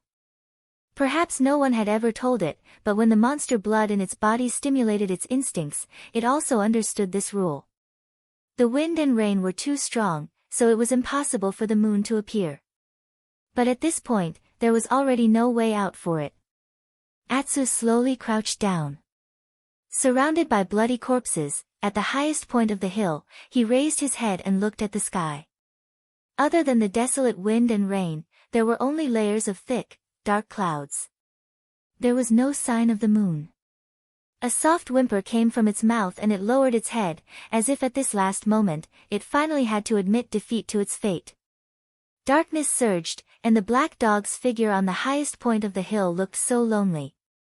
At the foot of the hill in the distance, 2 cold and gloomy voices slowly rose to their feet, as if they had finally waited for the best opportunity, and they began to walk towards the top of the hill. The atmosphere on Winter Peak suddenly became a little strange. Although the wind and snow were still dancing, and although there were still lightning flashing and thunder rumbling in the sky, the temperature on the snowy ground by the cliff was dropping rapidly. The falling snowflakes were getting heavier and heavier, and the atmosphere between heaven and earth was cold and somber. Occasionally, when one raised his head to look at the peak of the hill, he would notice that the violent snowstorm that had enveloped the top of the hill had suddenly left the peak and began to slowly move downwards, gradually approaching the 2 people who were facing off against each other. Hakushin Jinkuen stood in the snow and stared at Tianlan, saying word by word, "You actually dared to come to this winter peak to challenge me. This is the stupidest thing you've ever done." Perfected Lord Tianlan also raised his head to look at the slowly falling snowstorm. A moment later, he smiled and looked at Hakushin Jinkuen, his eyes slightly narrowed. "Is that so?" Hakushin Jinkuen snorted coldly. "Before Master died, he told me that you're arrogant and bold, and if you achieve great success in Taoism in the future, the disaster you'll cause would probably be far worse than the 3 Realms Fiend cult. Today, it seems that it's true." His gaze was like lightning as he stared coldly at Tianlan and said coldly, "How dare you go to the underground palace and steal the black dragon's saliva that was born from that fiend?" Perfected Lord Tianlan laughed. "Oh, did Master say that, or did you say that yourself?" Bai Chen's expression was cold as she said, "Those of us who know the cause and effect of that case back then naturally know what happened. I only have one thing to say, I have a clear conscience." "What a coincidence." Perfected Lord Tianlan took a step forward and said indifferently, "When I went to visit Master's grave yesterday, I also said those words in front of his grave. I have a clear conscience." He enunciated each word clearly, his voice rumbling like thunder. Hakushin Jinkuan didn't say anything else, but before he really made a move, he deliberately turned to look at Zhuoxian who was standing at the side. There was no expression on his face, but his eyes were colder than the snow in the sky. Although he didn't say anything, the coldness in his eyes was very clear and obvious. Zhuoxian understood his master's meaning. His face quickly turned pale. At the same time, he also discovered that as the snowstorm descended and the temperature of the snowy ground around him plummeted, the ice wall behind him, which had almost shattered into pieces, suddenly began to solidify again. The snowstorm grew stronger, and his body became colder. Perfected Lord Tianlan remained motionless because none of the snowstorm could approach his body. All he did was calmly watch the falling snowstorm. Moments later, he suddenly sensed something and looked down at his feet. It was a snowy land that was covered in a thick layer of snow. But at this moment, a faint tremor suddenly came from the depths of the ground beneath their feet. It was as though a wave was rising from the depths of this massive mountain and spreading out like a ripple. The thick layer of snow on the snowy ground suddenly trembled. Countless soft snowflakes bounced up slightly. Then, it happened a second time, a third time, each time more obvious and more intense than the last. Then, everyone felt that it was the winter peak that was trembling, the mountain peak that was roaring. Whoosh! Hakushin Jinkuan fluttered his clothes and flew into the air. At the same time, the snowstorm in the sky descended like a snow-white and violent ring, wrapping around Hakushin Jinkuan like a king of ice and snow. With Hakushin Jinkuan at the center, it formed a huge snowball that danced violently in the air. The winter peak was shaking more and more violently. Countless pieces of ice and snow flew up and surged towards the huge snowball from all directions. The wind was shrill and sharp, almost like a knife, cutting through the hard ice on the mountain walls along the way. The skinny but godlike old man was hidden in the huge snowball with unparalleled power. His voice was like the howl of the snowstorm, resounding between heaven and earth. "You shouldn't have come here," he said coldly. Then, he raised his hand and pointed. The place where he pointed and the direction in which he pointed suddenly froze. Be it the drifting snowflakes or the blowing wind, everything froze into ice. Then, there was a cracking sound like a sharp blade that pierced through the void and swiftly formed a sharp thorn in the air. Then, the snowstorm suddenly became louder and expanded from the original snowball by several times. In the air, a similar thorn appeared around the icicle thorn. Then, as if it was spreading, countless icicles appeared in an instant, covering the sky and the earth. Tens of thousands of icicles surrounded Perfected Lord Tianlan from all directions. The icicle's tip flickered with a faint, transparent light and was filled with killing intent. Zhuoxian, who was hiding at the side, suddenly revealed a look of despair. He thought that he had valued his old master enough, but it was not until today that he truly realized that the power of a divine transformation stage Perfected Lord was far beyond what he could covet. He had yet to witness his master's true power. However, perhaps because of this, Zhuoxian's eyes soon burned with the flames of anger, jealousy, and indignation. He had never known such a powerful realm and such terrifying power, but his eldest senior brother definitely knew. Even his junior sister, White Lotus, who had just entered the sect not long ago, had been directly taught the secret technique of the snow scripture by their master at a young age. Given time, she would definitely know about this terrifying Taoist technique as well. He was the only one who didn't know anything. Compared to Zhuoxian, who had lost his composure, Tianlan, who was a divine transformation stage Perfected Lord of the same realm as Bai Chen, was clearly much calmer than Zhuoxian. Even though he was surrounded by tens of thousands of sharp icicles and was in danger of being pierced through the next moment, Tianlan's expression did not reveal too much worry. He even looked at Hakushin Jinkuan, who was floating in the huge snowball, from afar. After a while, he grinned and said, "Even I have to admire you for guiding the chi of the strange spirit vein and forcefully seizing the mysterious ice formation for your own use. I really have to say that you're amazing to be able to do all this." He shook his head and sighed. There seemed to be a hint of admiration on his face, but very soon, Perfected Lord Tianlan smiled faintly again. This time, there was a hint of mockery. Are you going to fight me to the death, senior brother? Chapter 232. Hakushin Jinkuin didn't mind perfected Lord Tianlan's slightly sarcastic tone. Those who could cultivate to the highest realm in the world and stand at the pinnacle of the human race's martial strength had all tempered their will to be as tough as steel in the long process of cultivation. However, confidence and pride didn't equate to stupidity and blindness. The person in front of him was his junior brother and also a talented perfected lord of the divine transformation realm. Bai Qin definitely didn't think that Tianlan was someone who could be easily dealt with. Furthermore, the current situation was obviously the result of Tianlan's sudden intrusion into Winter Peak after careful planning.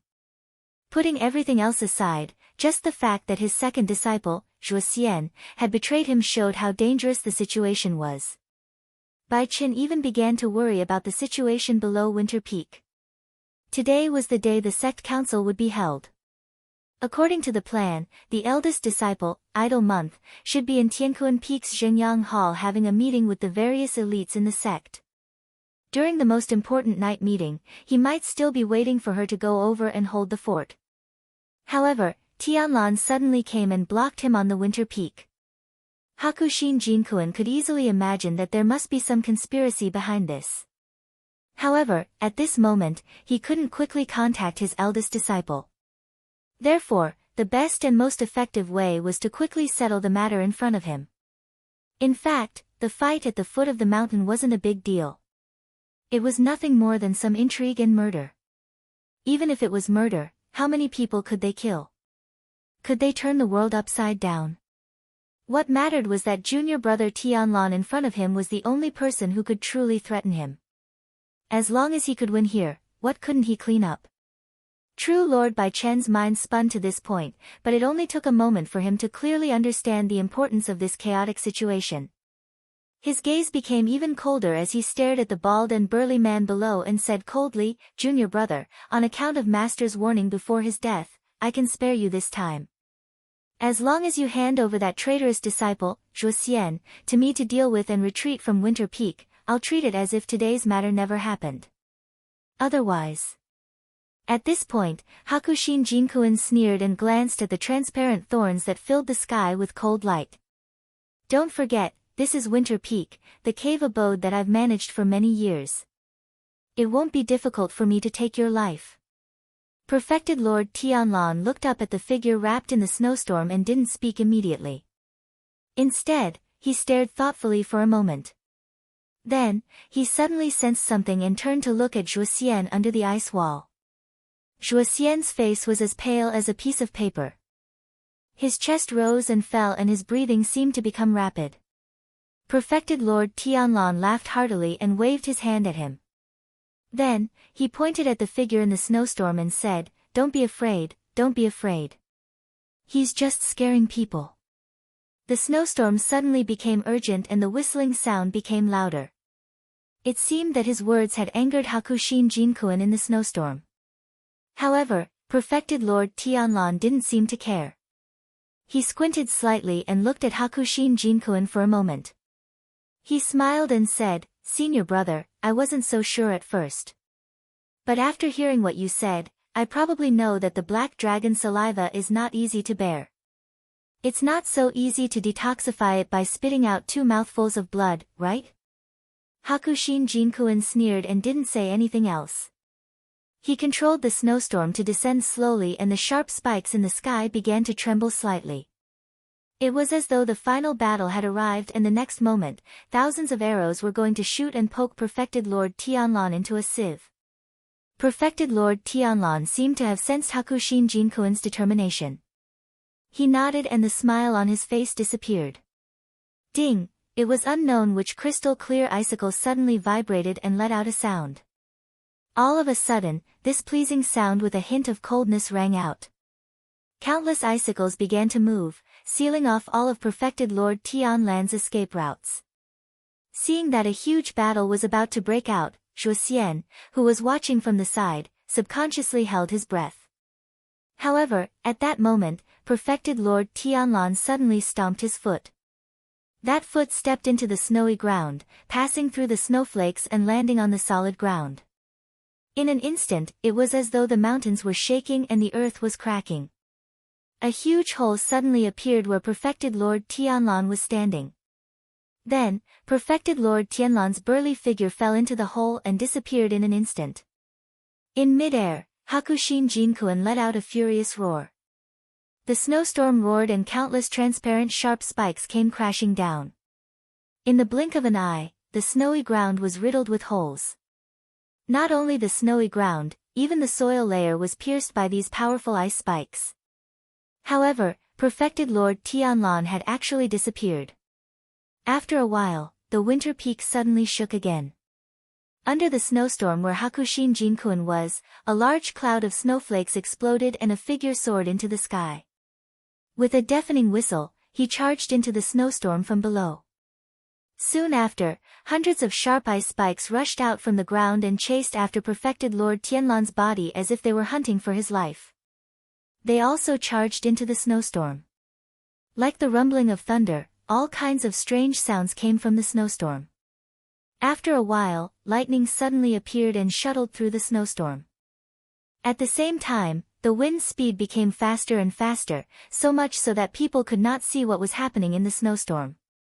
Suddenly, a loud roar exploded from the depths of the snowstorm. The lightning suddenly became more than 10 times brighter and rushed in all directions. Countless snowflakes and ice blocks also exploded, destroying everything in the vicinity of the snowstorm. The mountain walls collapsed and the snowdrifts collapsed. Countless white snow fell with a loud roar like an avalanche.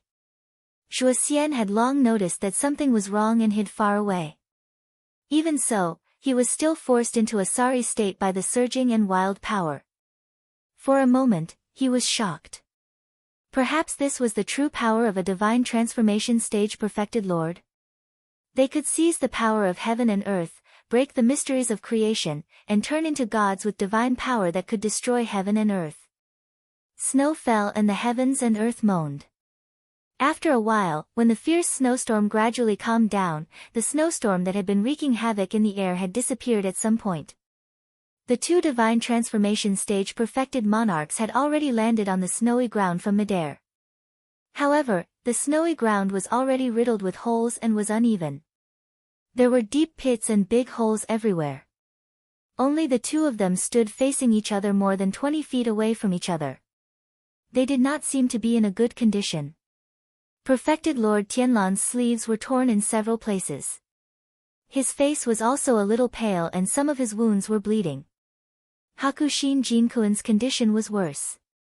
Blood flowed from the corner of his mouth and turned black.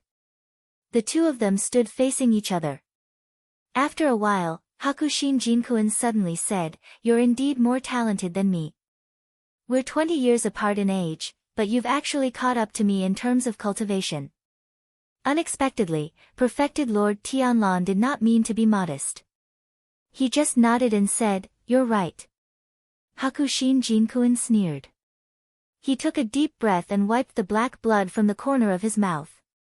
He said coldly, "Although your cultivation is high and you plotted against me with poison, I'm naturally not your match if we were outside.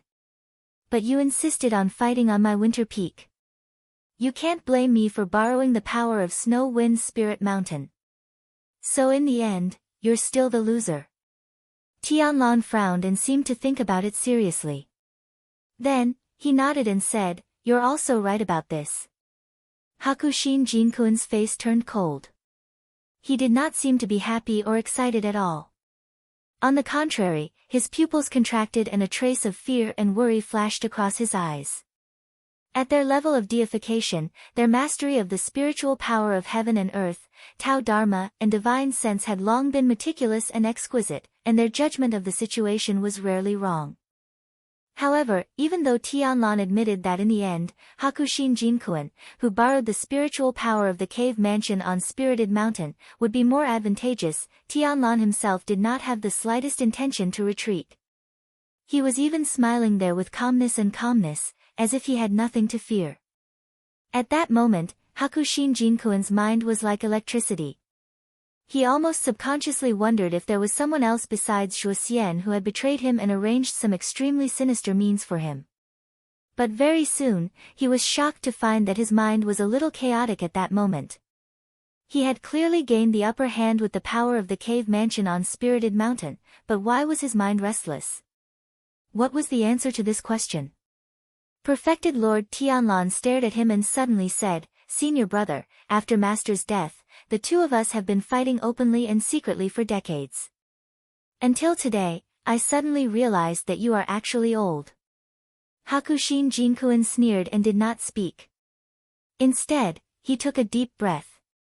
The endless wind and snow once again gathered around him, and the powerful snowstorm seemed to show a little pattern again. No matter how glib Tianlan was, as long as he was on this winter peak, with the help of the spiritual power of heaven and earth mountains, he would never lose. Then why did he have to talk nonsense? Tianlan shook his head slightly and looked at Hakushin Jinkuin with a trace of pity in his eyes. It was a kind of condescending manner, a special look of a victor to a loser. In Hakushin Jinkuin's life, no one had ever dared to look at him like this. Except now. Hakushin Jinkuin sneered. He raised his hand and the snowstorm surged again. However, at this moment, his eyes suddenly froze and he suddenly looked up. He looked past Perfected Lord Tianlan's figure and looked at the mist behind him. The thick mist had unknowingly spread to the entire winter peak. At this moment, the mist also seemed to surge rapidly. A huge shadow that was comparable to the entire winter peak slowly appeared behind Perfected Lord Tianlan's composed figure. There was a sudden clap of thunder in the sky. Lightning tore the sky apart. Under the light, a terrifying black claw that was even twice the size of Perfected Lord Tianlan's body reached out from the thick mist. With a boom, it grabbed the land of the mountain. The wind and snow in the world were filled with desolation. Then, the entire sky suddenly darkened. Chapter 233. The silhouette in the thick fog looked as big as a mountain. As it swayed, streams of black gas soared into the sky. Following that, the huge black claw with protruding joints suddenly grabbed onto the ground of the cliff of Winter Peak. The sharp and terrifying claws instantly pierced through the incomparably hard rocks, firmly grabbing onto it without letting go. After a moment, under the gaze of everyone on Winter Peak, that huge black claw suddenly contracted, as if it had used all its strength. Its bones and muscles bulged, and then an even bigger shadow rose from the bottom of Winter Peak. The dense fog tumbled like boiling water. It seemed to be extremely agitated, or perhaps it was filled with fear. In this dark night, a huge head could be vaguely seen, slowly approaching from the dense fog. There was a deep and thunderous breathing sound, even suppressing the sound of the snowstorm. Two huge eyes gradually appeared in the dense fog. There seemed to be a flame burning fiercely within it, and that flame was shockingly as deep as ink. Dark flames. Boundless dense fog was emitted from the ground. It had already completely surrounded the four odd peaks between the clouds in the sky, tightly wrapping around the most important forbidden area of the Kunlun party. In this pitch-black night, looking from afar, there was actually not the slightest hint of abnormality. Only at a certain moment in the midst of the violent storm, lightning, and thunder, when the lightning that suddenly tore apart the night sky and landed on this dense fog, could some shadows be seen. However, for some unknown reason, there should have been an earth-shattering battle in the dense fog, but at this moment, not the slightest movement could be heard from within the fog. Not a single trace. The place beyond the clouds in the sky was still submerged by the storm. The heavy rain was still falling, and the cold wind was still blowing, covering the entire Kunlun mountain range in the darkness of the night. No one knew when this night would be over. In the side hall behind the Zhenyang Hall of Heavenly Kun Peak, almost all the enlightened Yuanying who came to this place had already arrived. In the middle of the hall, there were 2 main chairs and 2 large rosewood chairs, 10 on the left and 9 on the right, were arranged in a straight line. Today, the Kunlun party was the top cultivation sect in the divine central continent. In addition to the 2 perfected lords of soul formation who commanded the masses, there were 19 top Yuanying perfected masters in the sect. Among them, there were 15 in Kuanji, and 4 in Tieji, led by Masato Kihara. But recently, Dongfang Tao had just broken through and became the 20th Yuanying Jinren of the Kunlun party, so there was an additional red sandalwood chair in this side hall. At this moment, there were already many people sitting on the chairs. After Dongfang Tao arrived, he very consciously sat in the last seat according to seniority. From his point of view, he saw Perfected Idol Month sitting upright and still on the main seat in front of him, looking dignified. Slightly behind him was another large chair, which was still empty at the moment. As everyone knew, that seat belonged to Hakushin Jinkuan. 2 rows of perfected Yuanying Great Perfected Masters were seated below him. If this lineup was casually seen by others, it would be truly frightening. This was the embodiment of the powerful strength of the current Kunlun party and the foundation of the Kunlun sect. To the left of Taoist Master Idol Moon sat Taoist Master Thousand Lanterns. Below him were Taoist Master Pearl, Taoist Master Guangyang, and the others. To the right of Taoist Master Idol Moon, the first seat was empty. Further down, Dongfang Tao could also see that several Yuanying Perfected Masters who were close to Perfected Idol Month, including several Yuanying Perfected Masters who had appeared in the Zhenyang Hall during the day earlier, were also sitting there. When they sensed Dongfang Tao's gaze on them, they also smiled and nodded at him. From the looks of it, the atmosphere in the hall seemed to be rather relaxed. Dongfang Tao thought indifferently. Occasionally, when his gaze swept past the area in front of him, he would notice some strange details. Perfected Idol Month's expression was dignified and serious, but his eyes would glance at the nearest empty seat every now and then. There was a faint trace of anxiety in the depths of his eyes. Perfected Thousand Lanterns and the others on the opposite side of the empty seat remained silent. Their faces were calm and indifferent, but they would occasionally reveal a trace of a smile with a hint of coldness and mockery. It was Dongfang Tao's first time coming to this side hall. After a moment of silence, he lowered his voice and quietly asked a perfected Yuanying Perfected Master who was sitting next to him. After receiving the answer, he nodded and thanked him. When he raised his head again to look at the empty seat, his gaze was somewhat different. That empty seat originally belonged to Heavenly Soldier Hall's Dukanjinren. It was already so late. Why was it that Dukanjinren, the sect leader's most hardcore, most resolute, and at the same time most unlikely partner to be absent, had still not come here? Where did he go? Other than Dukanjinren, there were several other empty chairs in this hall. However, most of the reasons were known to everyone. For example, there was a perfected Yuanying Perfected Master from Tieji who was in closed-door training in order to extend his lifespan. If he failed, he would probably die of old age. There were also some who were in closed-door training in order to practice some kind of extremely difficult Dao technique. This kind of closed-door training could not be interrupted, so they did not come here. But basically, those who could come here and those who should have come here were almost all here. Right now, in this side hall, there were only 2 people who should have come but had not yet. One was Dukanjinren, and the other was even more influential. It was the owner of the chair next to Perfected Idol Month, Hakushin Jinkuan. These 2 were undoubtedly Perfected Idol Month's strongest supporters in the Kunlun party, especially his teacher, Hakushin Jinkuan, who was an important person. The impact of these 2's absence was obvious.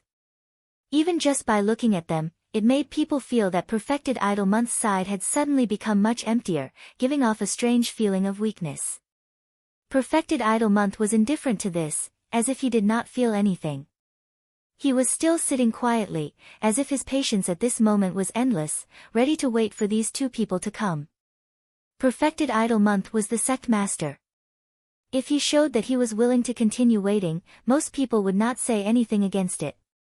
Although the identity of a Taoist master of Yuanying stage is precious, each of their time is extremely precious, but tonight is obviously a different night, and to be able to cultivate to this point, how can there be a stupid idiot? Although there is no sign tonight, the atmosphere has been a bit different from previous years. Perfected Qian Deng's faction was silent and did not move, while those from Perfected Idol Month's faction began to frown one after another, their faces revealing a hint of worry. There was also a portion of Perfected Yuanying who was usually neutral, who also felt that something was wrong.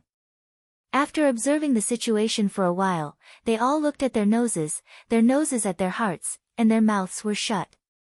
I don't care if it's wind or rain, I'll just sit and watch. Dongfang Tao was a newcomer who had just arrived at this realm.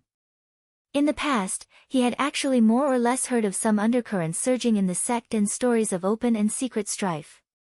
However, he was not a direct descendant of the lineage of ancestor Tian Hong, so his position in the Kunlun sect had always been somewhat marginalized. It was precisely because of this that Dongfang Tao showed the attitude of relying on Perfected Idol Month on this day, and received Perfected Idol Month's praise and acceptance. No matter what, because Perfected Yuanying was a powerful and precious battle force, it was necessary to win over them. However, after arriving at this side hall, Dongfang Tao suddenly realized that his choice did not seem to be as stable as Mount Tai as he had originally thought. The hostility in this sect towards Perfected Idol Month's faction was much stronger than he had expected.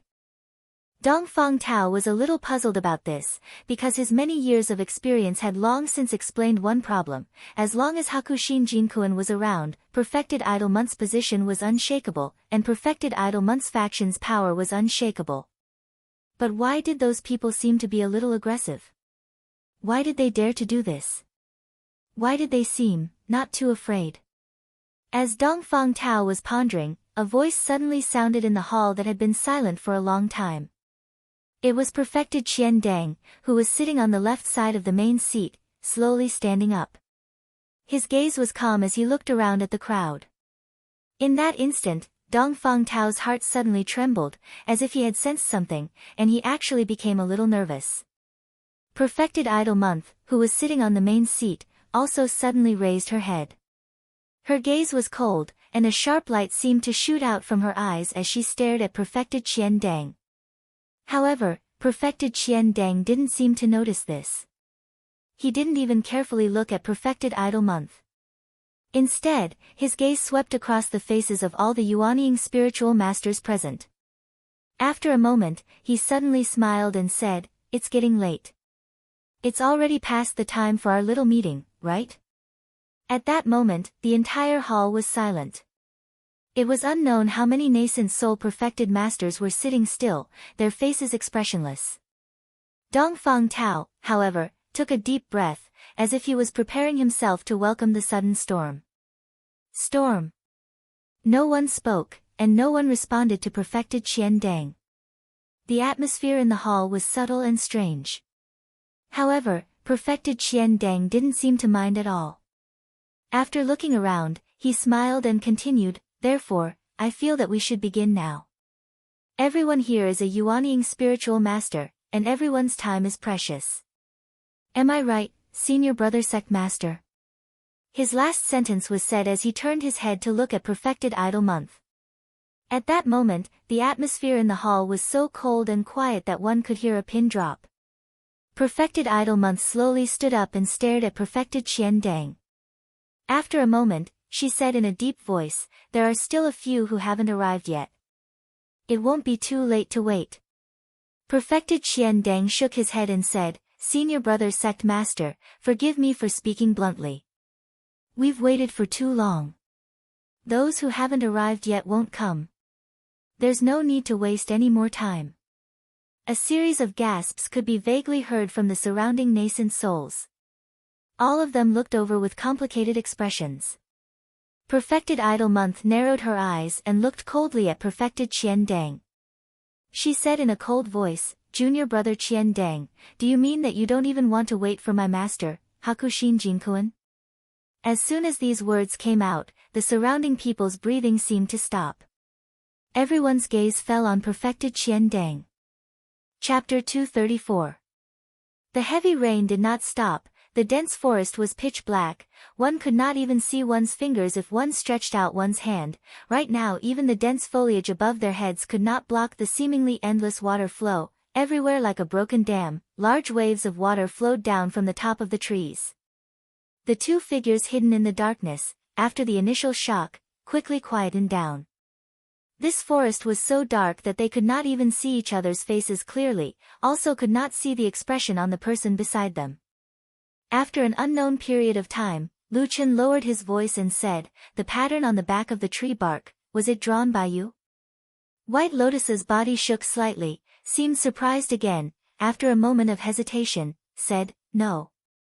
This time it was Lu Chen who was stunned, and before he could continue to question, White Lotus had already said, "That pattern was not drawn by you." Lu Chen was speechless, looked up at the blurry and petite figure in front of him. At this moment, he felt that he could not see White Lotus's face clearly. Everything about this young girl seemed to be more and more mysterious and strange. "It was also not me."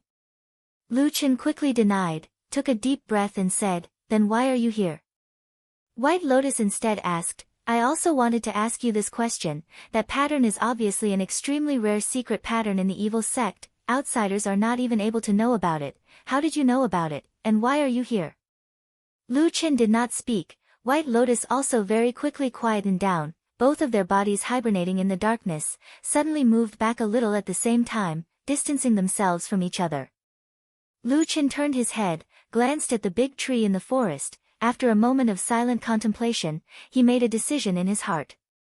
Even though White Lotus looked sincere, even though she was only a child, but this girl's words could not be trusted. To coincidentally come here at this night, it was impossible to say that it had nothing to do with the evil sect. This girl must have some great secret on her. Just when he had made up his mind and prepared to move, suddenly his body shook violently, almost fell down, and then in that darkness, black flames suddenly ignited in his eyes, a cold murderous intent uncontrollably rose up.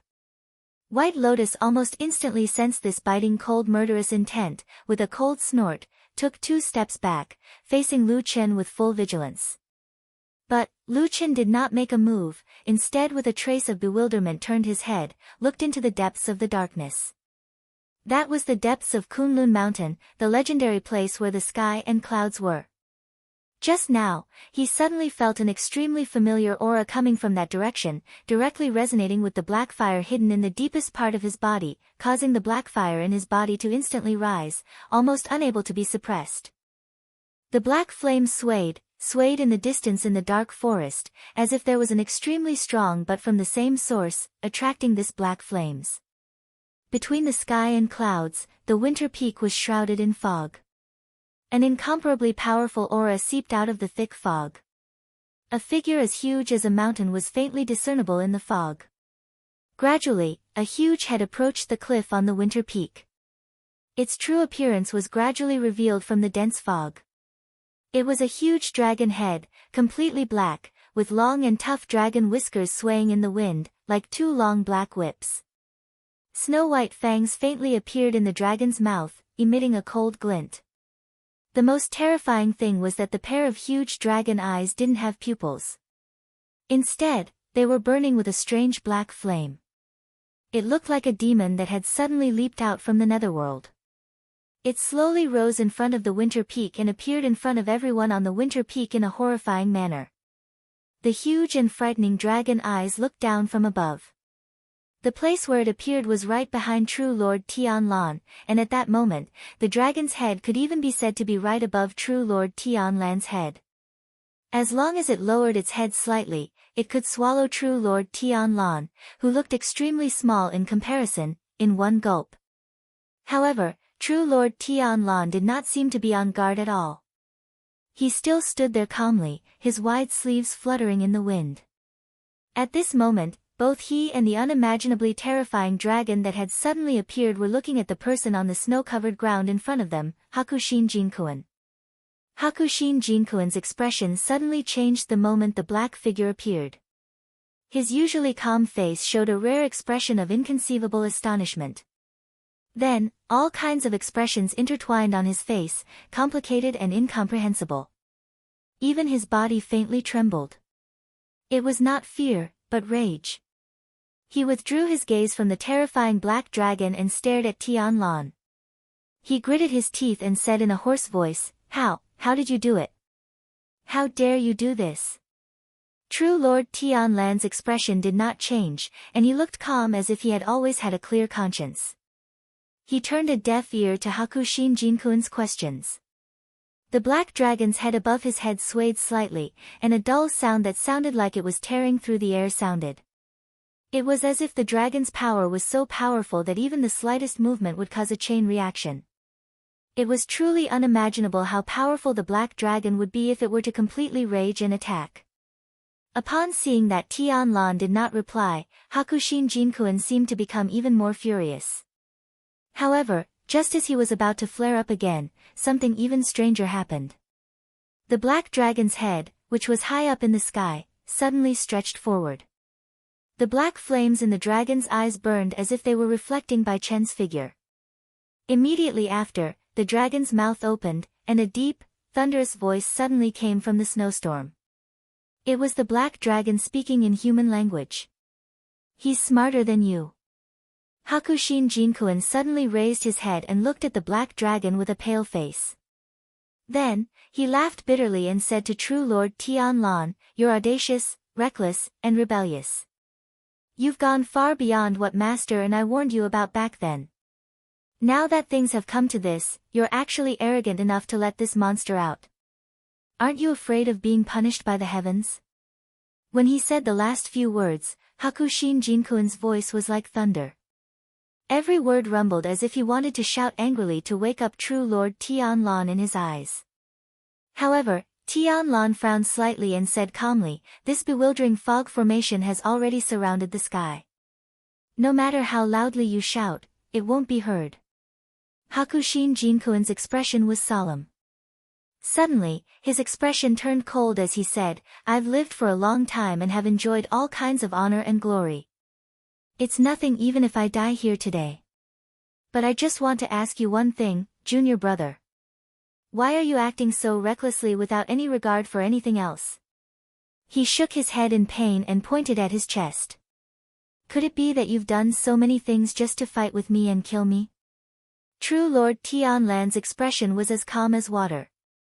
No changes could be seen in his heart.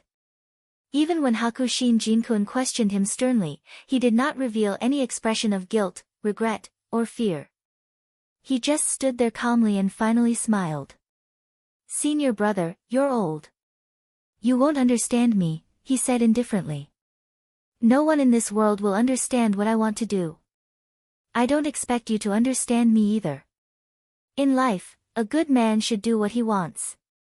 Even if the sky falls and the earth shatters, he should still look down on everyone and do as he pleases." Tianlan didn't say these words out loud, but Bai Chen could tell from his expression and eyes that he was serious. They had been brothers for so many years. No one in this world would understand this junior brother better than him. If there was someone, it would probably be their master, ancestor Tian Hong, who had already passed away. Hakushin Jinkuan did not say anything else. After taking a deep breath, the anger on his face quickly dissipated. Wind and snow appeared behind him and gradually condensed into a white snowstorm. The pride and power of a divine transformation stage True Lord would never end so easily. The withered old man straightened his back and looked coldly at the burly bald man in front of him as well as the even more terrifying black dragon. He suddenly sneered and said proudly, "Do you think that releasing the black dragon and plotting against me will make me bow down to you?" The black fire in the black dragon's huge eyes flickered and seemed to burn brightly. However, True Lord Tianlan, who was below the dragon's head, stared at Hakushin Jinkuan for a moment and suddenly shook his head. "Senior brother, you're afraid." Hakushin Jinkuan was furious and shouted, "Nonsense. I have the protection of the mountain spirit on this winter peak today. Although that evildoer is ferocious, he has been suppressed for thousands of years. How can he have any combat power or divine ability? Come, let's fight to the death. It's still unknown who will emerge victorious." True Lord Tianlan smiled and slowly waved one of his arms. The thick fog floating behind him suddenly retreated and even the huge dragon's head looked down at him. An incomparably tyrannical power slowly emanated from his body. It was pure yang and as warm as the sun. At first, there was a faint golden light. Then, the light grew brighter and brighter like the rising sun with thousands of golden rays.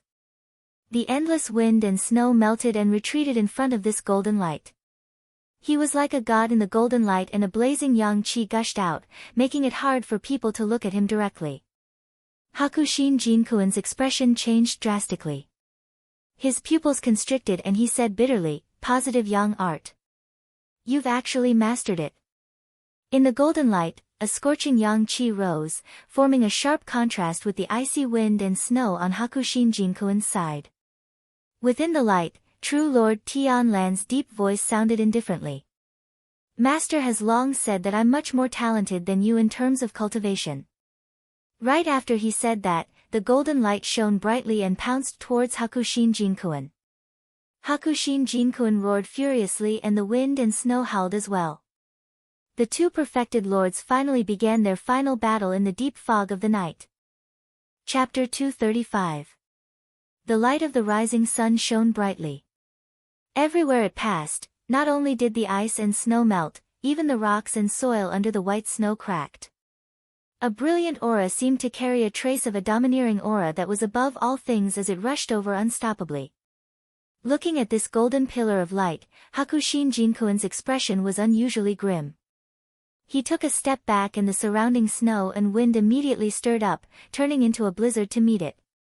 The blazing sun and the blizzard, one hot and one cold, one bright and one dark, one yang and one yin, like the two extremes of heaven and earth, like water and fire, collided in an instant.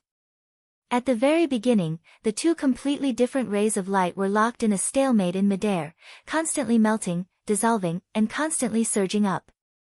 The surrounding space began to distort intensely, and even strange rainbow-colored lights began to appear in the scorching sun, wind, and snow, as well as ear-piercing screeches. After a while, the blizzard began to recede and the blazing sun gradually became more dazzling, pressing forward step by step. Black flames flickered in the eyes of the black dragon in the sky, but it was impossible to tell what it was feeling. Instead, Zhuxian, who had been hiding in a corner after being clearly frightened by the appearance of the black dragon, came to his senses at this moment and revealed a hint of joy on his face. Hakushin Jinkuin's expression changed slightly. Then, with a soft cry, he took a few steps back and leaned his back against an ice wall. In an instant, there was a sudden, ka sound and the ice on the mountain wall cracked and fell. White smoke surged out of the mountain rock and seeped into Hakushin Jinkuin's body. As the white smoke entered his body, Hakushin Jinkuin's eyes shone brightly. The blizzard howled wildly and actually rolled back, pushing back the previously unstoppable radiance of the rising sun. Streaks of ice and snow condensed on the ground and in the air, as if the temperature in the air had instantly dropped to an extremely low point. Even the snowflakes had turned into ice cubes, and the blizzard that filled the sky was turning into hail. The white frost was unstoppable, suppressing the scorching light along the way and approaching perfected Lord Tianlan. Perfected Lord Tianlan's expression was indifferent, as if he was not too surprised or angry by the instant reversal of the situation. He merely stretched out his other hand and pressed it in front of him, drawing a circle with his other hand. Strong pure yang qi overflowed from his palm and directly formed a fire shield in front of him. The white frost pressed forward but was once again blocked in front of the fire shield and could not advance any further. Even so, Hakushin Jinkuin had the upper hand. He had been paying attention to the huge black dragon all this while. However, the black dragon did not move at all from the beginning to the end. Regardless of whether Tianlan had the upper hand or reversed the situation and fell into a disadvantageous position, the black dragon had no intention of attacking. In the Kunlun sect, only Bai Chen and Tianlan knew the secret of the underground palace under the forbidden area. Apart from Tianlan, there was practically no one who knew more about this terrifying monster than perfected Lord Bai Chen. Apart from Tianlan, almost no one knew more about this terrifying monster than Hakushin Jinkuin. He knew that this monster should not have woken up. It should have been trapped in that dark place, never to rise again. It had been sealed in the darkness for 5,000 years.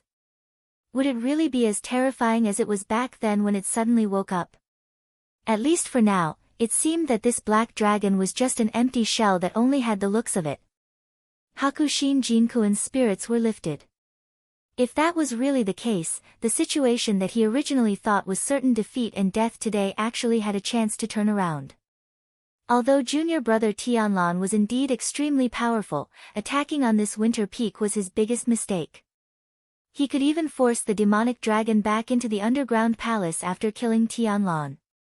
As these thoughts raced through his mind, Hakushin Jinkuan had already thought of many things. However, although perfected Lord Tianlan was temporarily at a disadvantage, he relied on the fire shield in front of him to defend himself. No matter how Hakushin Jinkuan urged his Taoist skills and magic powers, the frost and snow that could freeze ordinary people to death countless times still could not break through the fire shield's defense and could not advance any further. The Zhenyang tactic was indeed the world's best magical Taoist skill. It was upright and pure, with a faint aura of the way of the king. It became stronger the stronger it was, and its defense was incomparably tight.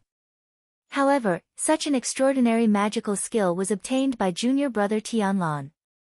Hakushin Jinkuan seemed to suddenly think of something. His expression turned ugly. He stared at perfected Lord Tianlan with a murderous look in his eyes. Suddenly, he let out a long roar and flew into the air. With a shake of his arms, it was as if infinite spiritual power suddenly jumped on the entire winter peak, causing a deafening roar. Countless white smoke floated out from the tall winter peak, wisps and wisps swam towards Hakushin Jinkuan in the air. Following the gathering of the white smoke, the entire winter peak seemed to have come alive. It seemed to have become one with the skinny Hakushin Jinkuan in the air, breathing together, vibrating together. Right now, the mountain was the man was the mountain. Hakushin Jinkuan was like the incarnation of the mountain god, looking down at Tianlan. Suddenly he laughed loudly, raised his hand and chopped down. At that moment, there seemed to be an illusion in the night sky. The winter peak turned into an incomparably huge giant, slapped down with his palm, wanting to crush the ant under his palm. But perfected Lord Tianlan still did not have much expression on his face. He was still desperately supporting the fire shield, resisting little by little Hakushin Jinkuan's terrifying and crazy attack. Just when the outcome was about to be decided, suddenly, in the depths of the mist, a huge and terrifying shadow appeared. With an indescribable speed, it flew over. It was a huge black claw. It was the black dragon's second claw. The black dragon's claw tore through the endless wind and snow, piercing straight into the snowstorm like the palm of a giant. Before anyone could react, there was a muffled bang. With a muffled grunt, Hakushin Jinkuan was sent flying by the claw. He somersaulted a few times in the air, then crashed heavily into the snow with a poof. Half of his body even pierced into the snow. At the same time, the peerlessly powerful black dragon that had just launched a successful sneak attack slowly retracted its claw. Then, its whiskers undulated as it said calmly, "I heard that you thought I wasn't powerful just now." The black dragon sneered and even flicked its huge claw. Then, it lowered its head and said to perfected Lord Tianlan, "How was it?" Because Hakushin Jinkuan had been sent flying, perfected Lord Tianlan, who had just been suppressed by the mountain range's spirit chi, finally heaved a sigh of relief. Just then, he heard the black dragon's question. Perfected Lord Tianlan glanced at the black dragon and sneered. "Just as so." Black flames flashed in the black dragon's eyes, but it did not say anything, nor did it do anything harmful to perfected Lord Tianlan. Instead, it slowly raised its head and said, "Kuan Yuanzi and Tai Luo are not good people. They are unwilling to tell their descendants anything. They probably forgot to tell you that the one in the underground palace is a petty dragon." Perfected Lord Tianlan chuckled. "I understand now." The black flames in the black dragon's eyes flickered. It turned its head and looked in Hakushin Jinkuan's direction again. By now, Hakushin Jinkuan had somewhat regained consciousness and slowly stood up from the snow. However, after receiving that heavy blow, Hakushin Jinkuan's condition was terrible. Not only was his clothes in disarray, blood could be seen everywhere from his wounds and between his nose and mouth. He looked extremely wretched. However, before he could regain his composure, a whistling sound suddenly rang out from the sky and a huge black claw smashed down. On the ground in front of him, a dazzling, scorching radiance once again roused itself. This time, it was even more intense than before as it struck down towards him. Tianlan and the Black Dragon had no intention of giving Hakushin Jinkuin any chance to catch his breath. Seeing that the soul-chasing killing move was right in front of him, Hakushin Jinkuin suddenly roared angrily. His clothes instantly tore apart and all the ice and snow on his hands, feet and body rose into the air, blocking the two monsters' powerful strength. However, the enemy he was facing was too powerful. Or rather, it could be said that not only were they powerful, they were also exceptionally cunning, decisive and determined. The Black Dragon's giant claws kept smashing at the snowstorm. Every time its claws landed, a large piece of snow and ice would be shaken away. On the other side, Lord Tianlan was silently activating the positive yang tactic with all his might. With a terrifying power that could melt hard iron, he corroded the snowstorm one after another. Hakushin Jinkuin tried his best to resist, but as time went on, it was no longer a long-term solution. Seeing that he was being pressured by the two terrifying forces and had to absorb the terrifying amount of white smoke, he began to tremble at some point in time. After that, he suddenly heard a loud bang. Bai Chen's body suddenly flew backward, and she slammed heavily into the stone wall the next moment. Immediately, ice shards danced in the air, and shattered snowflakes fell from the sky with a hint of desolation. The outcome had been decided. Hakushin Jinkuin was bleeding from his 7 orifices. He was severely injured, but even so, his will seemed to be as firm as steel. He slowly stood up. He opened his blood-stained eyes, panting and laughing bitterly. Suddenly, a hint of madness flashed across his face. With a backhand slap, he directly pounced on the mountain wall with his flesh and blood. The white smoke frantically surged into his body, but Hakushin Jinkuin did not stand up again. He only looked up at the sky and laughed maniacally. He roared, "You're delusional enough to want my immortal cave abode? Dream on." Boom! A strange sound came from the winter peak. Perfected Lord Tianlan suddenly raised his head and glanced at the peak of the mountain. His expression instantly became abnormally ugly. The huge mountain was no longer affected by the snowstorm, but everything on the mountain seemed to have shattered at this moment. Rocks of various sizes kept falling from the mountain. However, the rumbling thunder did not come from the clouds in the sky. Instead, it came from within the winter peak. Hakushin Jinkuin laughed maniacally. "You're still coveting my treasures? Dream on, junior brother.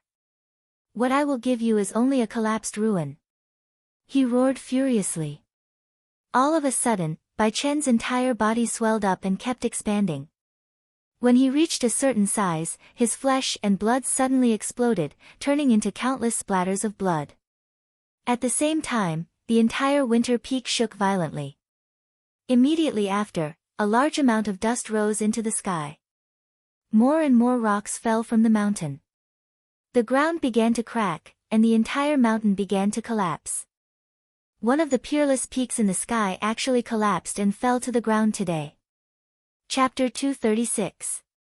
A cry that seemed to have come from ancient times reverberated between the heavens and the earth, causing all living creatures to tremble. It was a huge roar that burst forth from the depths of the huge winter peak when it collapsed. At the same time, countless strong rays of light shot out from the mountain, rushing towards the boundless world of darkness in all directions. It was a spiritual light that was condensed from pure and powerful spiritual power. It pierced through all obstacles. At this moment, even the layers of thick fog could not stop the powerful force that erupted at the final moment of the Spirit Mountain's destruction. For a moment, the light was so dazzling that it reached the vault of heaven, illuminating half of the night sky. Large chunks of boulders and rock strata were constantly breaking and collapsing. The entire winter peak was slowly falling, followed by a terrifying storm of dust. The towering Kunlun mountain range, which stretched for thousands of miles, seemed to be trembling non-stop at this moment.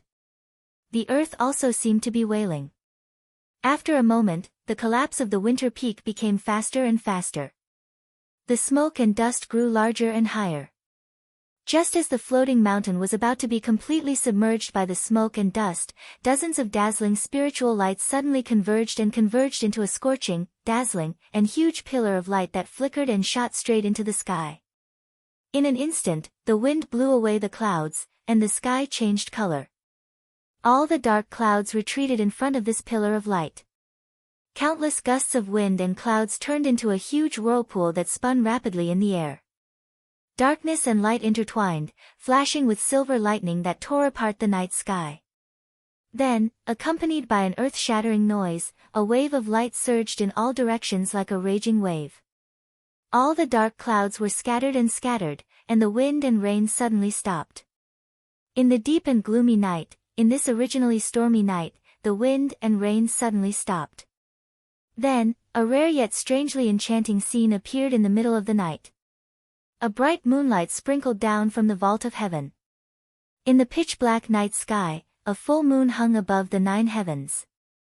It was full and perfect, dazzling, cold, and peerless, and radiated light in all directions.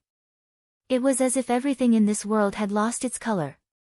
On the night of the full moon, this full moon finally appeared above the vault of heaven. As soon as the full moon appeared, the dense fog seemed to be suddenly stimulated. It suddenly shrank and began to shrink back into the ground. Perfected Lord Tianlan, who had already flown into the air, stood in the void with his hands behind his back. A strong gust of wind blew past him, causing his loose robes to flutter loudly. He looked like an immortal. Beneath his feet was the ruins of the winter peak amidst a sea of dust. The majestic peak seemed to have turned into the tomb of a deity transformation stage perfected cultivator, sacrificing his body to protect him. Tianlan was not angry about this. His expression was unexpectedly calm as he silently stared at the cold moon in the sky. It was said that when one was at the peak, they would feel lonely and cold. Nobody knew how perfected Lord Tianlan felt at that moment. The huge black dragon in the dense fog had retreated and disappeared at some point. It seemed that it did not like such a strong and bright moonlight. Its huge body had also disappeared into the darkness without a sound. Zhuoxian, who was a little below perfected Lord Tianlan, also flew into the air. He looked at the destroyed winter peak with a complicated expression. Finally, he seemed to sigh.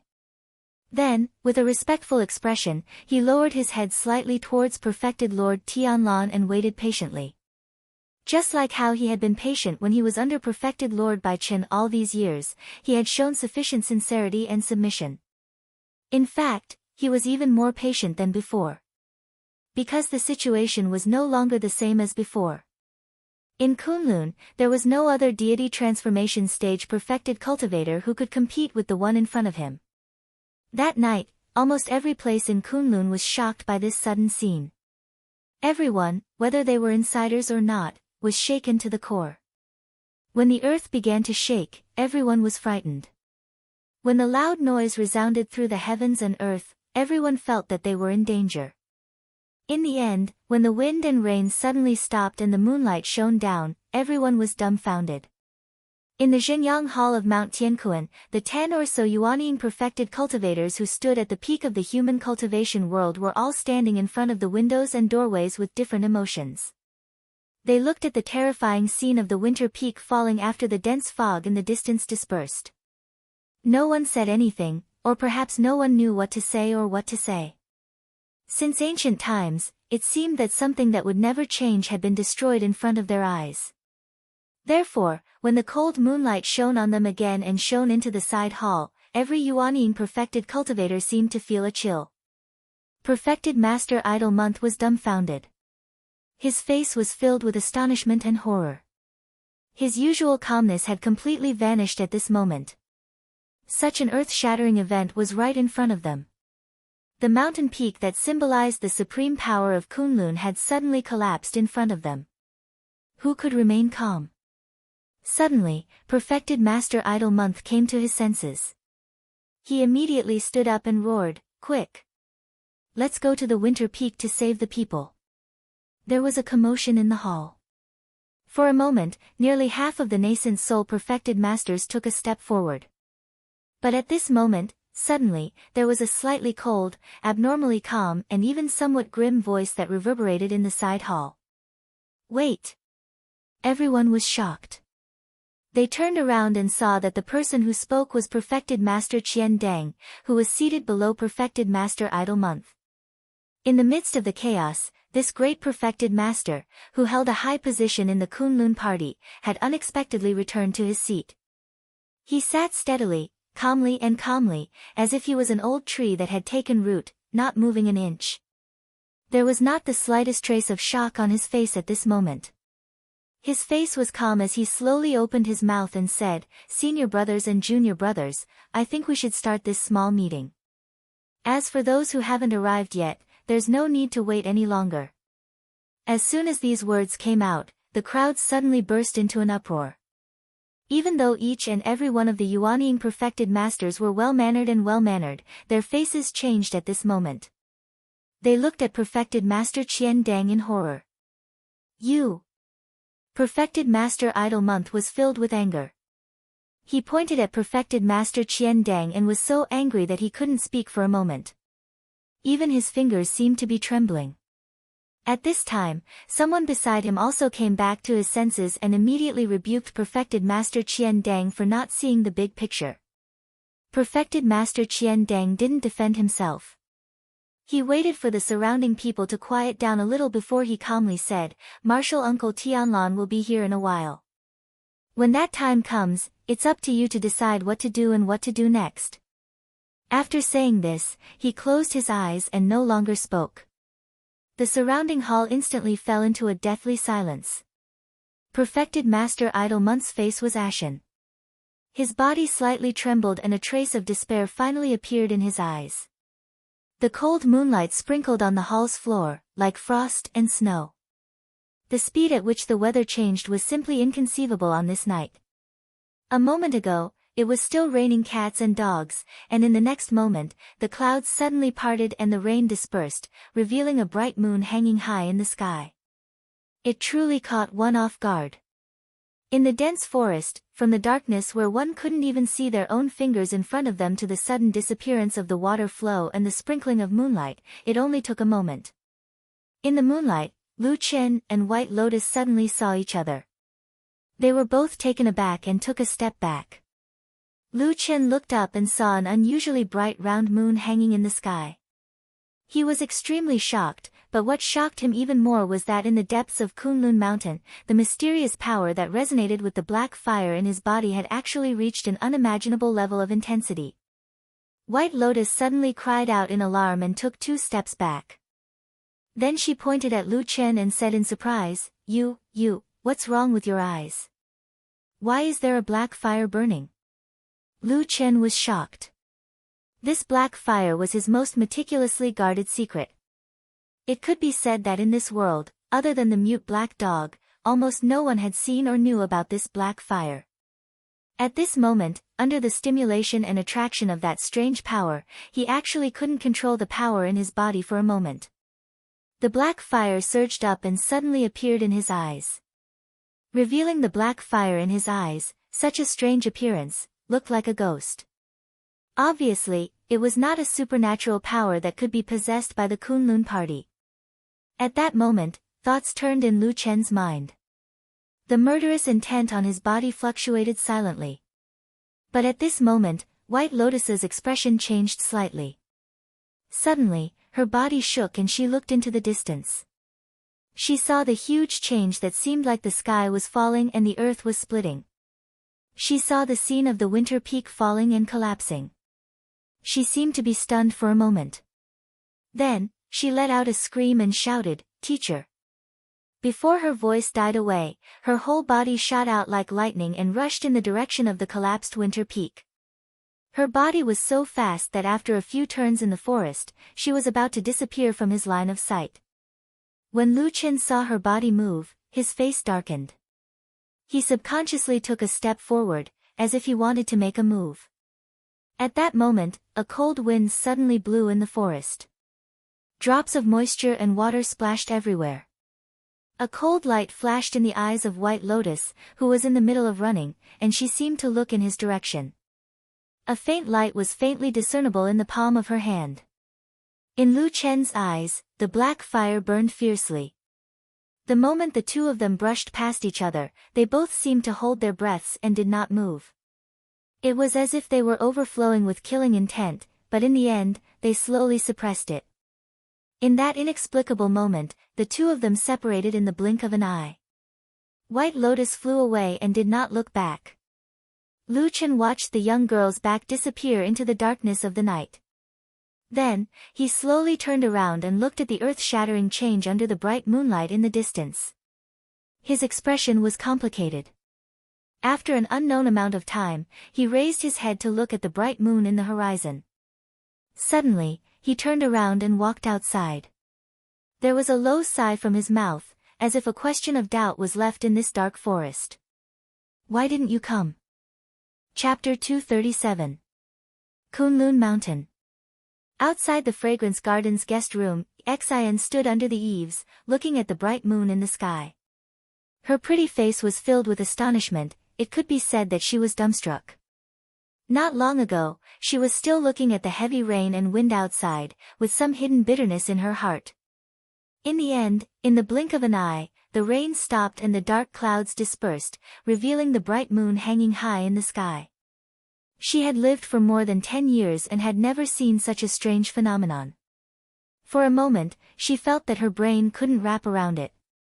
After looking at it for a moment, suddenly, she heard a cry from the guest room behind her. It was Sumo crying out, and his voice carried a sense of extreme pain. Xian was shocked and quickly turned around to look from the window sill. She saw that on the bed in the guest room, Sumo's eyes were still closed, but the muscles on his face were twisted, as if he had fallen into a terrible nightmare. His body kept twisting on the bed, his legs kicking randomly, his hands tightly hugging his head, and his mouth was shouting nonsense that no one could understand. Ah! Ah! Waves of painful cries in the middle of the night really made one's hair stand on end. Xian didn't know what was going on, but that person was after all entrusted to her care by Su Qingjun, so she couldn't just watch and ignore him. So, Xian hurriedly ran to the door, pushed it open and ran in. She came to the bed and pressed down hard on Sumo, at the same time calling out his name, hoping that she could wake up Sumo from his nightmare. But Sumo seemed to be deep in a nightmare, no matter how Xian shouted, he didn't seem to hear it. He just desperately hugged his head and twisted his body, crying and shouting something, and finally even began to tear and scratch his body.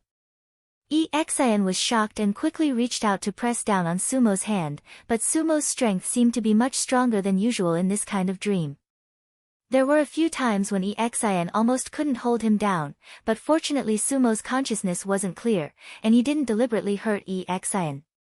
After repeatedly struggling for a long time, Sumo's pain seemed to slowly subside.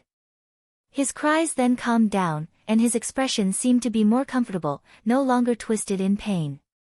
At this moment, Xian was so tired that her forehead was full of sweat. Seeing Sumo like this, she really felt relieved. She straightened up and let out a long breath, wiping the sweat off her forehead. She looked at Sumo again, only to see that the man still hadn't opened his eyes, lying on the bed as if he had fallen asleep again.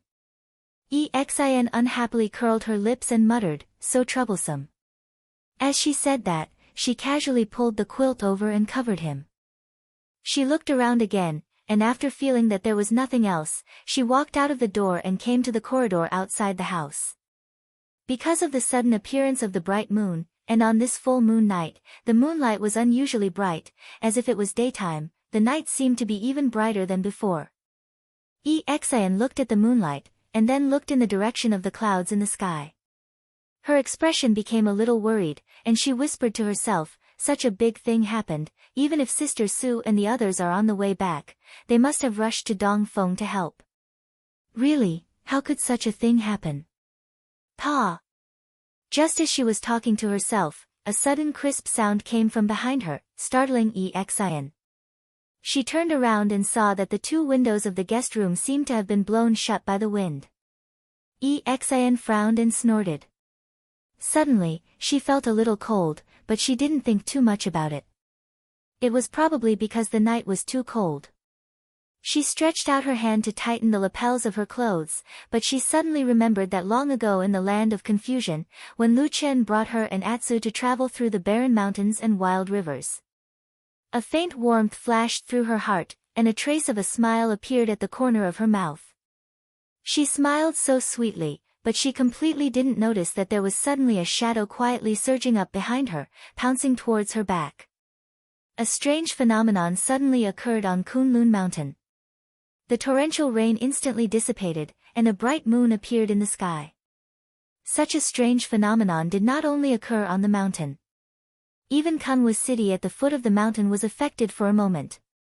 However, because they were too far away from the mountain, the people in Kunwa city couldn't see the shocking scene of Dongfeng collapsing.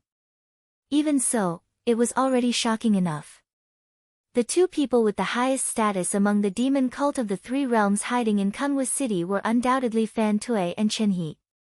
At this moment, they were standing on the rooftop of their houses and looking at the dark Kunlun mountain in the distance.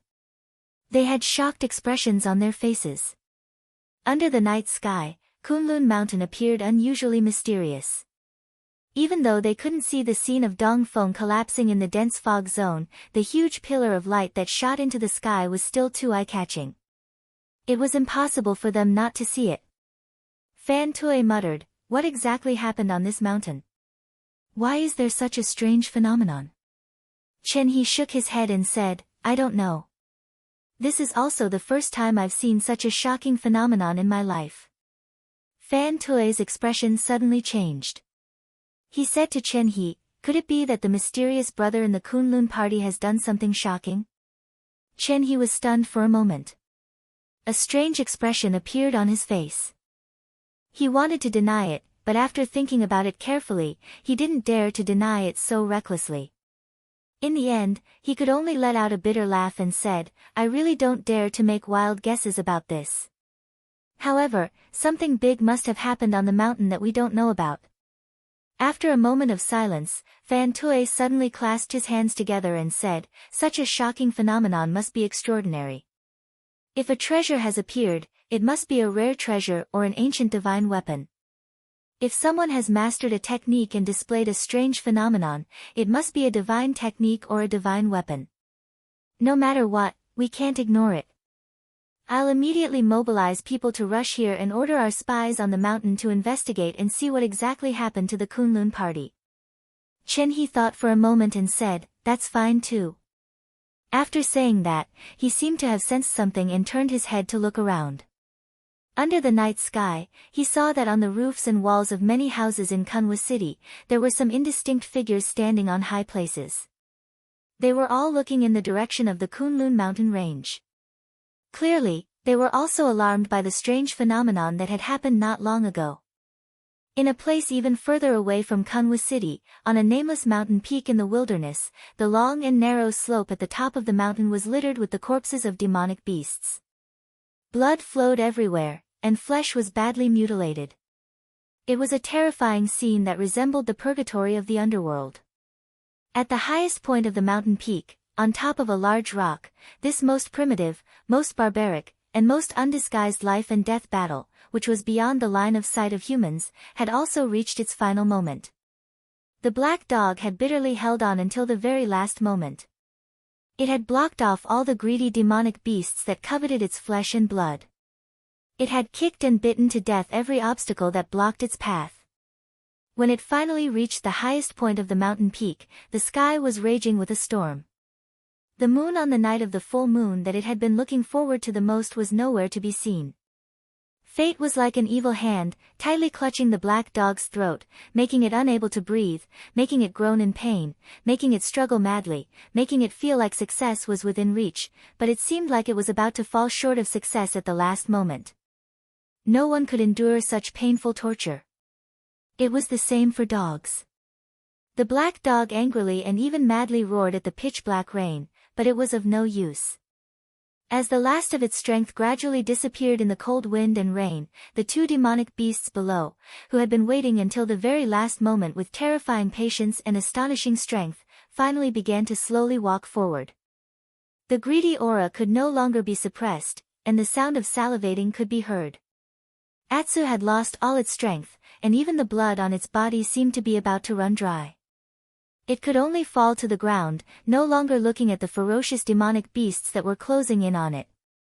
Instead, it stared blankly at the dark sky, not even making a sound. Just like that, it silently waited for the arrival of death. The only eye of the black dog was shining with a lonely green light. Perhaps at this moment, it was still thinking about Lu Chen.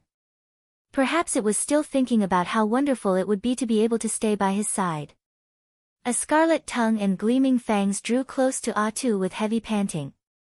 Atu struggled for a while, but still fell to the ground. Everything seemed to be destined. Until, in the night sky, in the boundless darkness, suddenly, a ray of light fell.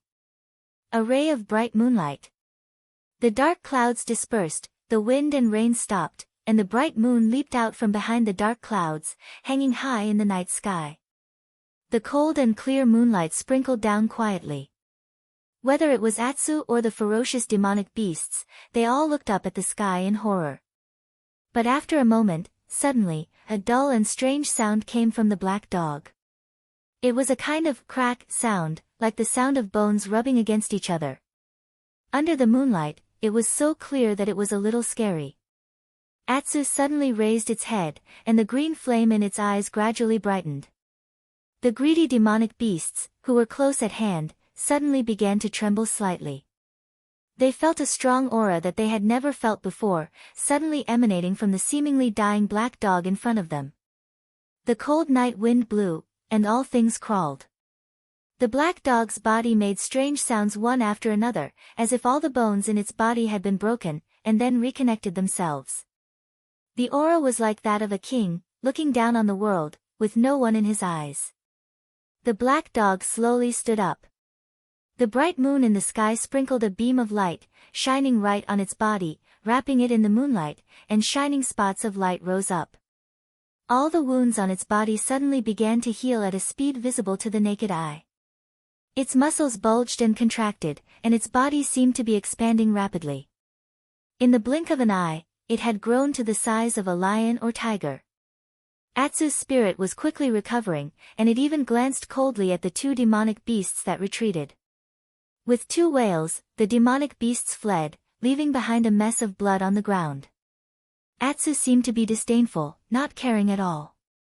It stood at the highest point of the mountain, looking up at the sky. Suddenly, it raised its head to the moon, and let out a long and mournful howl. The sound shook the wilderness and echoed between heaven and earth. Awu. Chapter 238. Lu Chen left the dense forest, feeling a little tired. No matter who it was, even if he was once a top-notch shadow in the dark world, had experienced the harshest environments and encounters, and had practiced some strange techniques that ordinary people could not imagine, as long as he was human, hiding in the dark soil for 2 days would not be an easy thing to do. At this time, the bright moon hung high in the sky, and the night suddenly became clear. Lu Chen's clothes were very dirty because of the things that happened in the dense forest, and it was even more obvious under the moonlight. However, this was not a difficult thing for him. In a remote corner not far from the forest, he took out the new clothes that he had prepared earlier and put them on. He looked like a new person, and even his complexion looked much better. Then, he walked into the distance, his eyes occasionally looking in the direction of the sky and clouds in the depths of Kunlun Mountain. The huge pillar of light that shot into the sky was too shocking, and there was nothing that could block it anymore. Looking at the spectacular scene of the huge winter peak collapsing and being engulfed by the huge smoke and dust, Lu Chen was also silently shocked. But very soon, his eyes once again fell on the top of the huge pillar of light that shot into the sky, piercing the clouds and changing the color of the sky. There was almost a black vortex that appeared faintly. For some reason, his heart suddenly trembled. This scene was very similar to the final scene of the god-subduing spell that the devil cult of the Three Realms had summoned at the end of the battle in the Barren Valley. Of course, at this time, although the sky was changing, there was no strange miraculous power like in the past, not to mention the terrifying eye that was hidden in the darkness like a demon. After walking for a while, Lu Chen saw many Kunlun disciples running out. In fact, according to the time, it was already late at night, and it was already the time of the Kunlun party's curfew. But what happened tonight was too big, and it was impossible for people to just sit in their rooms. More and more people appeared, and more people began to run in the direction of the winter peak. In the same direction, not only was the mysterious forbidden land in the sky and clouds, but also the main peak of the Kunlun party, Tiankuan Peak and Jinyang Hall, were also there. It seemed that everyone was a little out of their wits and wanted to seek guidance from the elders in the sect. Is it because such a big thing happened that the damn Baldy didn't come? Lu Chen pondered in his heart, but at this moment, his heart was filled with doubts. He really did not know who to trust. How many people do you really trust in this world? The kind of friend that he could completely trust, that he would never betray him. The night breeze was slightly chilly, caressing his face.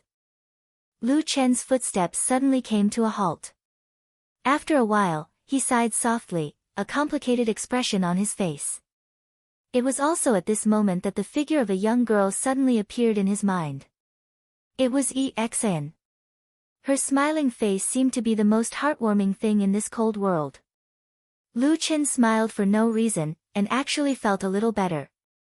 He raised his head again to look at the bright moon. The moonlight was bright, and at this moment, the night was actually somewhat bright and beautiful. For some reason, he felt a little tired of the place where the crowd was running to, but he remembered how Exan looked when she said she would come to find him a few days ago. Her smile seemed to have never been so clear in his heart. Lu Chen turned around and then said to himself in a low voice, "Forget it, let's go see that silly girl." The location of the fragrance garden tea room and the guest room happened to be in the opposite direction of the sky and clouds, as well as Tiankuan Peak and other important places. When Lu Chen turned around and walked in that direction, he encountered many Kunlun disciples on the road. He was traveling in the opposite direction alone. Of course, he appeared to be out of the ordinary. However, it was currently night time and such a shocking event had happened. Almost all of the Kunlun disciples were in a state of panic. Hence, no one would pay attention to such an inconspicuous, ordinary character. In addition, along the way, Lu Chen tried to walk in the shadows of the roadside. Many people didn't even notice him and ran past him. Lu Chen secretly observed many people and found that many of them seemed to have gone to Tiankuan Peak's Jinyang Hall to participate in the day's meeting. On their way back at night, such a big event suddenly happened, so they turned back one after another and rushed towards the collapsed mountain peak. What happened? What happened to Dongfeng Peak? Could it be that there are foreign enemies invading? Is there another big earthquake in the mountain? Along the way, Lu Chen didn't know how many questions like these were heard. Obviously, most of the Kunlun disciples still didn't know what had happened. After walking for about half of the journey, the front suddenly became empty. It seemed that most of the people had already rushed over, leaving only the dark houses and pavilions in front of him in silence in the night. Lu Chen remembered that Exan told him that she often stayed here these days because her master, Dongfang Tao, often came here to drink tea and chat with Melaleuca japonica. It seemed that the two of them had an unusually deep friendship. But now, Lu Chen was only worried that Exan was silly. Although it was very lively in the sky, she also ran over to watch the fun. It didn't matter if he couldn't find Exan tonight, but he had a faint feeling that the damn Baldy was very likely to be there at this moment. In this world, the person that Lu Chen couldn't see through the most and was most afraid of was the damn Baldy who had raised him since he was young. No one understood that person's strength better than him, and no one knew better than him how ruthless that person could be when he really hardened his heart. Of course, it was unlikely that a peerless person like the damn Baldy would care about a little girl like Exan. However, the slightest ripple on the side of a true lord might be a monstrous wave to an ordinary person. Lu Chen didn't want Exan to be in any danger, so he still went over. When he walked near the fragrance garden tea house, he saw that the house was pitch black without any lights. It didn't seem like anyone was still staying inside. Presumably, the people who were originally here were either already asleep, or they had been alarmed by the strange changes on Winter Peak and had all run out. Could it be that they really sneaked over to watch the fun? Lu Chen frowned. Just as he was thinking about whether he should go back to Tianquan Peak again, he suddenly heard a burst of footsteps from the side. Lu Chen turned his head to look, only to see that from the direction of the row of guest rooms on the other side of the tea house, in the same dark place, a figure suddenly ran out.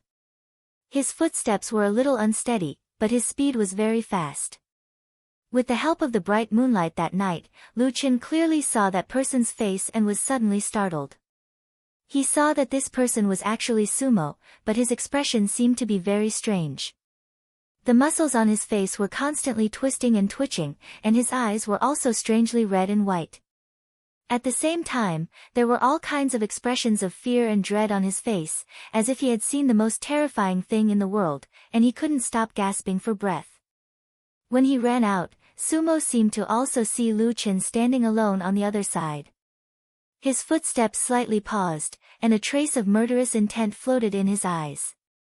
Lu Chen's face darkened. He had been displeased with this young master Sumo for a long time.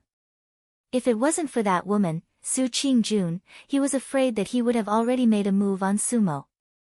But in reality, even with Su Qingjun around, Lu Chen didn't really intend to completely let bygones be bygones with Sumo. He had asked old Ma to privately inquire about the daily whereabouts of the Su family just to vent his anger.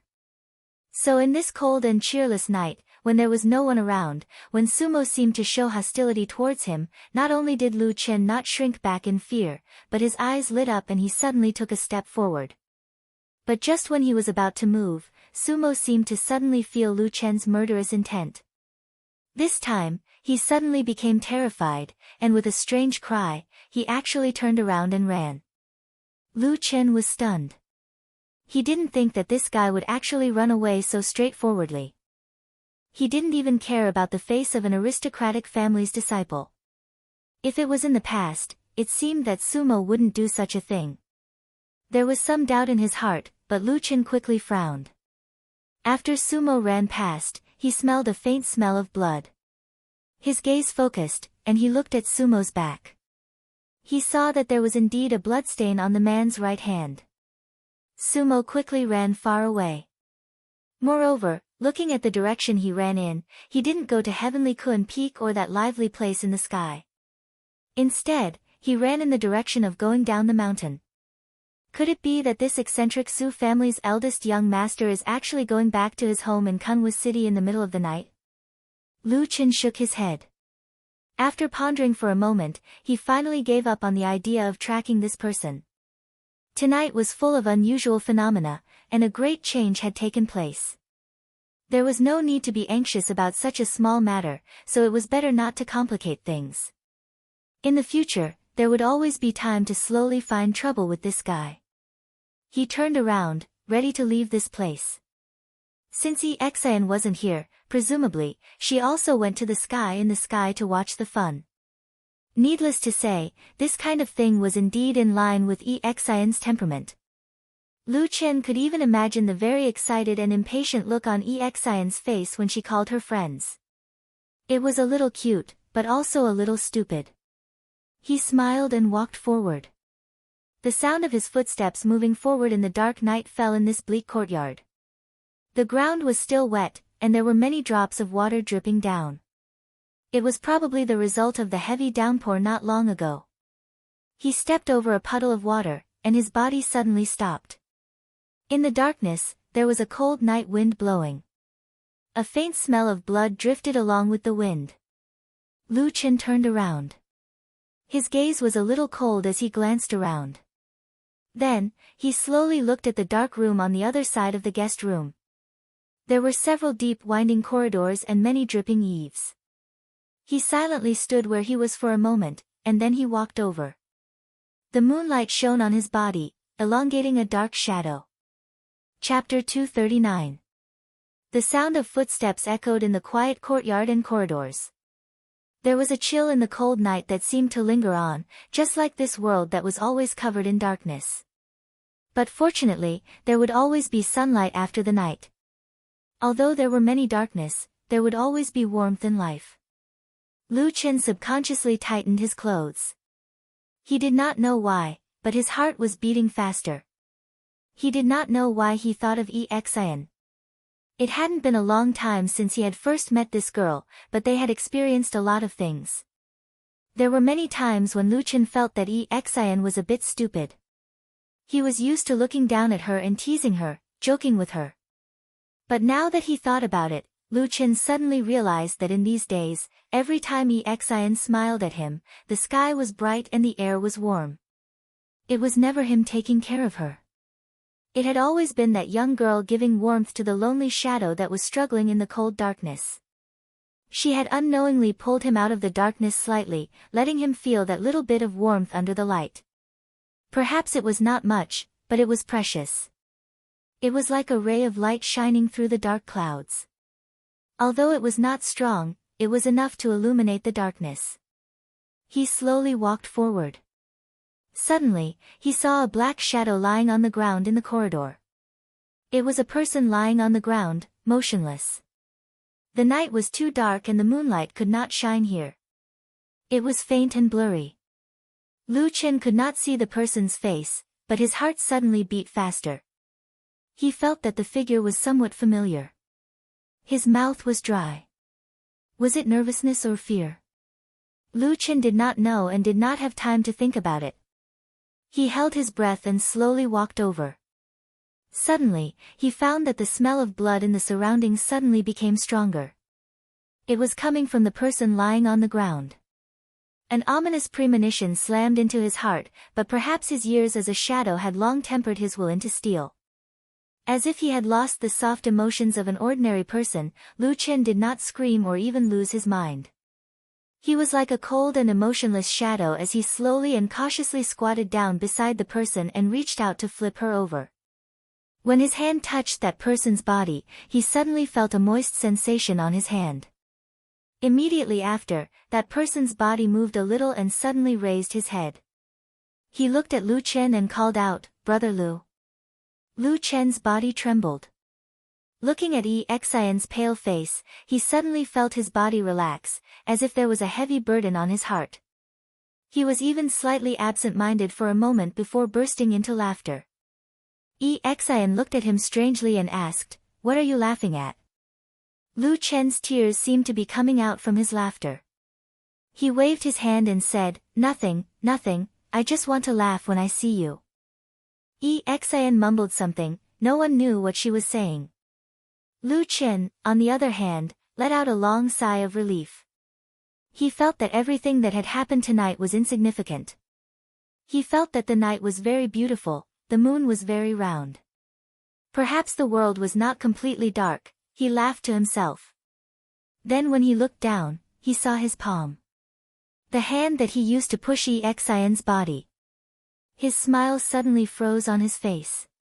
Under the moonlight, his hand was blood red. His palms and fingers were dripping with fresh blood. "The ground is so cold," Exian complained. Then she wanted to sit up. But she had only raised her body halfway when she suddenly lost her support and fell backwards.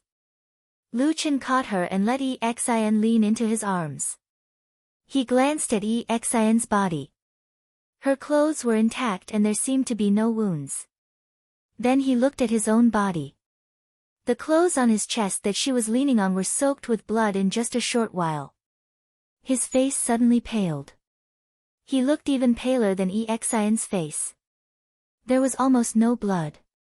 He carefully held Exian and moved his body forward a little. Then he looked at her back. His gaze was stunned. His body began to tremble slightly. Then he was silent. He slowly stretched out his hands and once again embraced Exian in his arms. Exian leaned comfortably on Lu Chen's chest and let out a long sigh. Her voice sounded a little low, but there was still some of her initial naivety. She said, "What happened? You don't seem to have any strength left." Lu Chen gently hugged her. His lips moved slightly. Then he said softly, "It's okay. I just need to rest for a while." Exian said, "Oh." She looked very obedient. It seemed that she had returned to the time when she was with Lu Chen in the land of chaos. She was obedient to everything he said. Lu Chen looked at her. A deep and inexplicable pain flashed through his eyes. But his expression seemed to be calm. He said as if nothing had happened, "Why are you lying on the ground?" "I don't know." Exin pouted. She looked a little angry. But soon, it seemed that she didn't even have the strength to be angry. She sighed and said, "I promised Sister Sue that I would help her take care of Sumo in the guest room."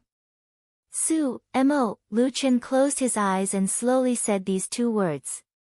It was as if he was gritting his teeth and the sound came through the gaps between his teeth. "Yes, it's him." Exin said, "He took the medicine and has been sleeping." Then, well, it seemed to thunder, and he began to shout gibberish, but then he was all right again. "I'm still standing here. I think of you, Brother Lu. Oh, the moon is good today." "Hey, why is there a moon? Isn't it raining? Why did I faint?" "I don't know." Her voice became softer and softer. Her eyes began to close slowly. It seemed that she was very tired. Lu Chen looked at the girl in his arms. He seemed to have thousands of words in his heart, but he couldn't say a word. Exin's slender eyelashes moved. She opened her eyes again and said softly, "Why do I feel a little uncomfortable?" Lu Chen stood up silently. He carried Exin and walked forward, leaving this dark world. Then he said calmly, "It's nothing. You're a little injured." "Injured?" Exin seemed a little surprised. But she seemed to be too tired. She didn't think to see where she was injured. "Yes." Lu Chen repeated gently to her. Then he smiled and said, "It's just a small injury. It's nothing." "Oh, I don't want it." Exin suddenly cried softly. "Don't what?" Lu Chen asked her. At the same time, he had already walked out of the corridor and walked down the mountain. Exin frowned. She seemed to be afraid and disgusted. She pouted and said, "I don't want that kind of bug. You used to always put bugs on me. It's disgusting." Lu Chen's footsteps paused. He continued to walk forward. At the same time, he said softly, "Okay, don't put that bug juice on me. Besides, I can't find that kind of thing now." Exin suddenly seemed happy. She smiled. But her whole body slowly leaned against his chest. She said softly, "Brother Lu, I'm a little cold." Lu Chen's hands tightened. He held her in his arms. At the same time, a drop of water fell on Exin's white face. Exin's eyes seemed to be a little blurry. But she still felt it. She shook her head and said, "Hey, it's raining. Or are you crying? Brother Lu?" "Nonsense. I've killed countless people. I have a heart of stone for more than 10 years. How could I cry?" Lu Chen said with a smile. He walked forward. Then, a drop of water fell from his cheek and fell on Exin's chest. "Oh." Exin answered. She seemed to completely believe Lu Chen's words. But after a moment, she asked again, "Brother Lu, can you cure my injury?" I said it's a small matter. The medicine will cure it. Don't worry. Lu Chen said. But I don't want to stay here. Exin said. I'll take you away. Lu Chen said immediately. His tone was as firm as steel, as if this was the right thing to do, as if everything was only natural. Where do you want to go? Lu Chen asked. Exin's head was completely leaning on his chest. Her eyes were slightly closed. Her face was so pale that it seemed to be transparent. The breath in her mouth was also weak. But it seemed that she still didn't want to sleep. She still wanted to talk. So she persisted and woke up again. She forced her eyes open and smiled at Lu Chen. I want to see my parents. Exin said. Let's go now. Lu Chen held her and suddenly sped up. But after a moment, he suddenly felt something. He looked down and saw that Exin's eyes were open. She was staring at his face. What's wrong? Lu Chen suddenly didn't dare to look at this pair of pure and clear eyes. He looked away. Then, he heard EXN whisper, Brother Lu, you lied to me again. I didn't, EXN suddenly interrupted him and said, I saw it. You were crying so sadly. Under the moonlight, the man's face was covered in tears. He shook his head and gritted his teeth, trying to laugh. But each laugh turned into a hoarse whimper. He wanted to beat his chest and yell at her, but he didn't dare to look at her eyes again. Under the moonlight, he held the girl and staggered forward. He was like a stray dog that had lost its home. He crazily wanted to grasp the last bit of hope, but in the end, he couldn't stop the girl and that warmth from leaving. Her pale hand reached out and EXN wiped his face, wiping away some of the tears. Then she complained to herself, although her voice was very soft and low. I haven't even gone to the heaven vault cloud realm. In the end, even the mountain has collapsed. How boring. Her voice gradually became lower and finally couldn't be heard. Lu Chen's footsteps instantly stopped. He watched as that hand slid down from his face and weakly slid to the girl's side. He was dumbfounded. He slowly raised his head and looked at the deep night sky, as well as the cold moon. The black fire once again burned fiercely in his eyes. A terrifying and ice-cold murderous intent leaped out from the darkness like the shadow of a demon, emitting a soundless howl towards the darkness. The night, the deeper it got, the colder it got. Chapter 240. Su Qingjun left the Zhenyang Hall on Heavenly Kun Peak a little later than most people. She was passing by Qiandang, Mingyue, and her master, Daoist Master Muyuan, when Daoist Master Mingzhu suddenly asked her to wait at the entrance. Masato Kihara was somewhat dissatisfied with this, but Su Qingjun was a filial disciple, so in order to avoid conflict between her master and them, she voluntarily stayed behind. Later, He came over, but Su Qingjun didn't like this person, even though He was one of the most outstanding genius disciples of the younger generation of the Kunlun party, just like her. Sumo was her only younger brother, but he was seriously injured by He, so the hatred between them was already very deep. Moreover, Su Qingjun could more or less feel that although He usually didn't do anything out of line, including looking at her with a peaceful gaze most of the time, he also had a feeling of disgust towards the Su family. Su Qingjun didn't know how the Su family on her side had offended him, that he would always target the Su family. Perhaps it was because of He Gang's death a few days ago. In retrospect, He Gang's death was indeed a little strange. No matter who saw the timing of his death, they would suspect that the Su family secretly did it to vent their anger. But Su Qingjun herself knew that the Su family didn't do it. After leaving Zhenyang Hall, Su Qingjun was worried about Sumo, who was still unconscious in the Fragrance Garden's guest room, so she rushed all the way back. But halfway there, she heard a loud noise, just like countless Kunlun party disciples, and then witnessed the most shocking change in the Kunlun mountains in 1,000 years.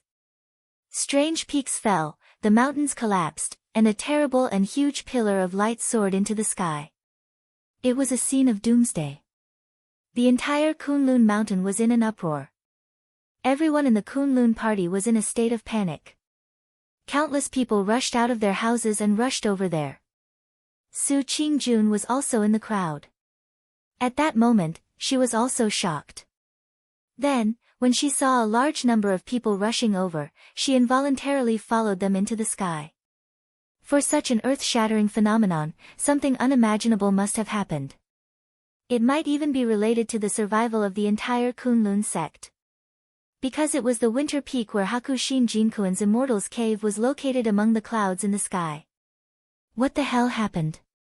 She also wanted to know.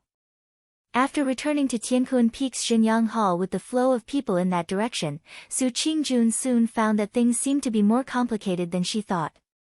The elders of the Kunlun party were indeed experienced and knowledgeable. They did not panic in the face of chaos. In a short while, several Yuanying Jinren came out to calm the crowd. At the same time, they kept issuing orders, and soon, the situation was under control. The crowd slowly calmed down, but there were many people as smart and astute as Su Qingjun. They quickly noticed that something was not quite right. Such a big event had happened, but the head of the Kunlun party, Idle Month, did not come out to command the overall situation. Even though everyone knew that he should definitely be in Jinyang Hall that night. The Yuanying Jinren who came out to command and calm the crowd were mostly from the Baichao Tang branch. Su Qingjun even saw her own master, Masato Kahara, among them. When the bright moonlight suddenly appeared in the sky, she could clearly see her master's face brimming with excitement and a smile. Even his voice and movements when he was giving orders to others had unconsciously become confident and at ease. Su Qingjun had some guesses in her heart, but she was not too willing to believe in her intuition. Therefore, she had been standing in the crowd and did not go forward. After staying on Tiankuan Peak for a while, she found that those Yuanying Jinren had no intention of arranging for people to go to the clouds in the sky. She then quietly left. The moonlight was very bright, but the night was equally dark. The Kunlun mountain range, which had just experienced an earth-shattering change, seemed to still be shrouded in darkness. Su Qingjun walked quickly towards the direction of the fragrance garden. As she walked and walked, there was no trace of other people on the road. Seeing that she was about to reach the mountain peak where the fragrance garden was located, Su Qingjun's footsteps suddenly stopped. She felt a slightly fishy wind blowing from the mountain path ahead. Immediately after, a human figure suddenly appeared. A man staggered down from the mountain path ahead. His expression was one of panic and fear, as if he had seen the thing he was most afraid of in his life. It was Sumo. Su Qingjun was shocked and quickly went up to greet him. She called out, "Sumo, what happened to you?" Sumo's body trembled. Her eyes that seemed to be in a state of confusion and blankness suddenly seemed to clear up a little. She stopped and looked towards Su Qingjun. After being stunned for a moment, she suddenly called out in a hoarse voice, "Sister." Su Qingjun ran in front of her and looked at Sumo's disheveled appearance with astonishment. She said, "You're awake. Are you feeling better? Why did you suddenly run down the mountain by yourself?" Sumo stared blankly at her. After a while, she said, "I'm fine. I want to go home now and tell father and mother this good news so they don't have to worry anymore." Su Qingjun hesitated for a moment, but in the end, she still nodded.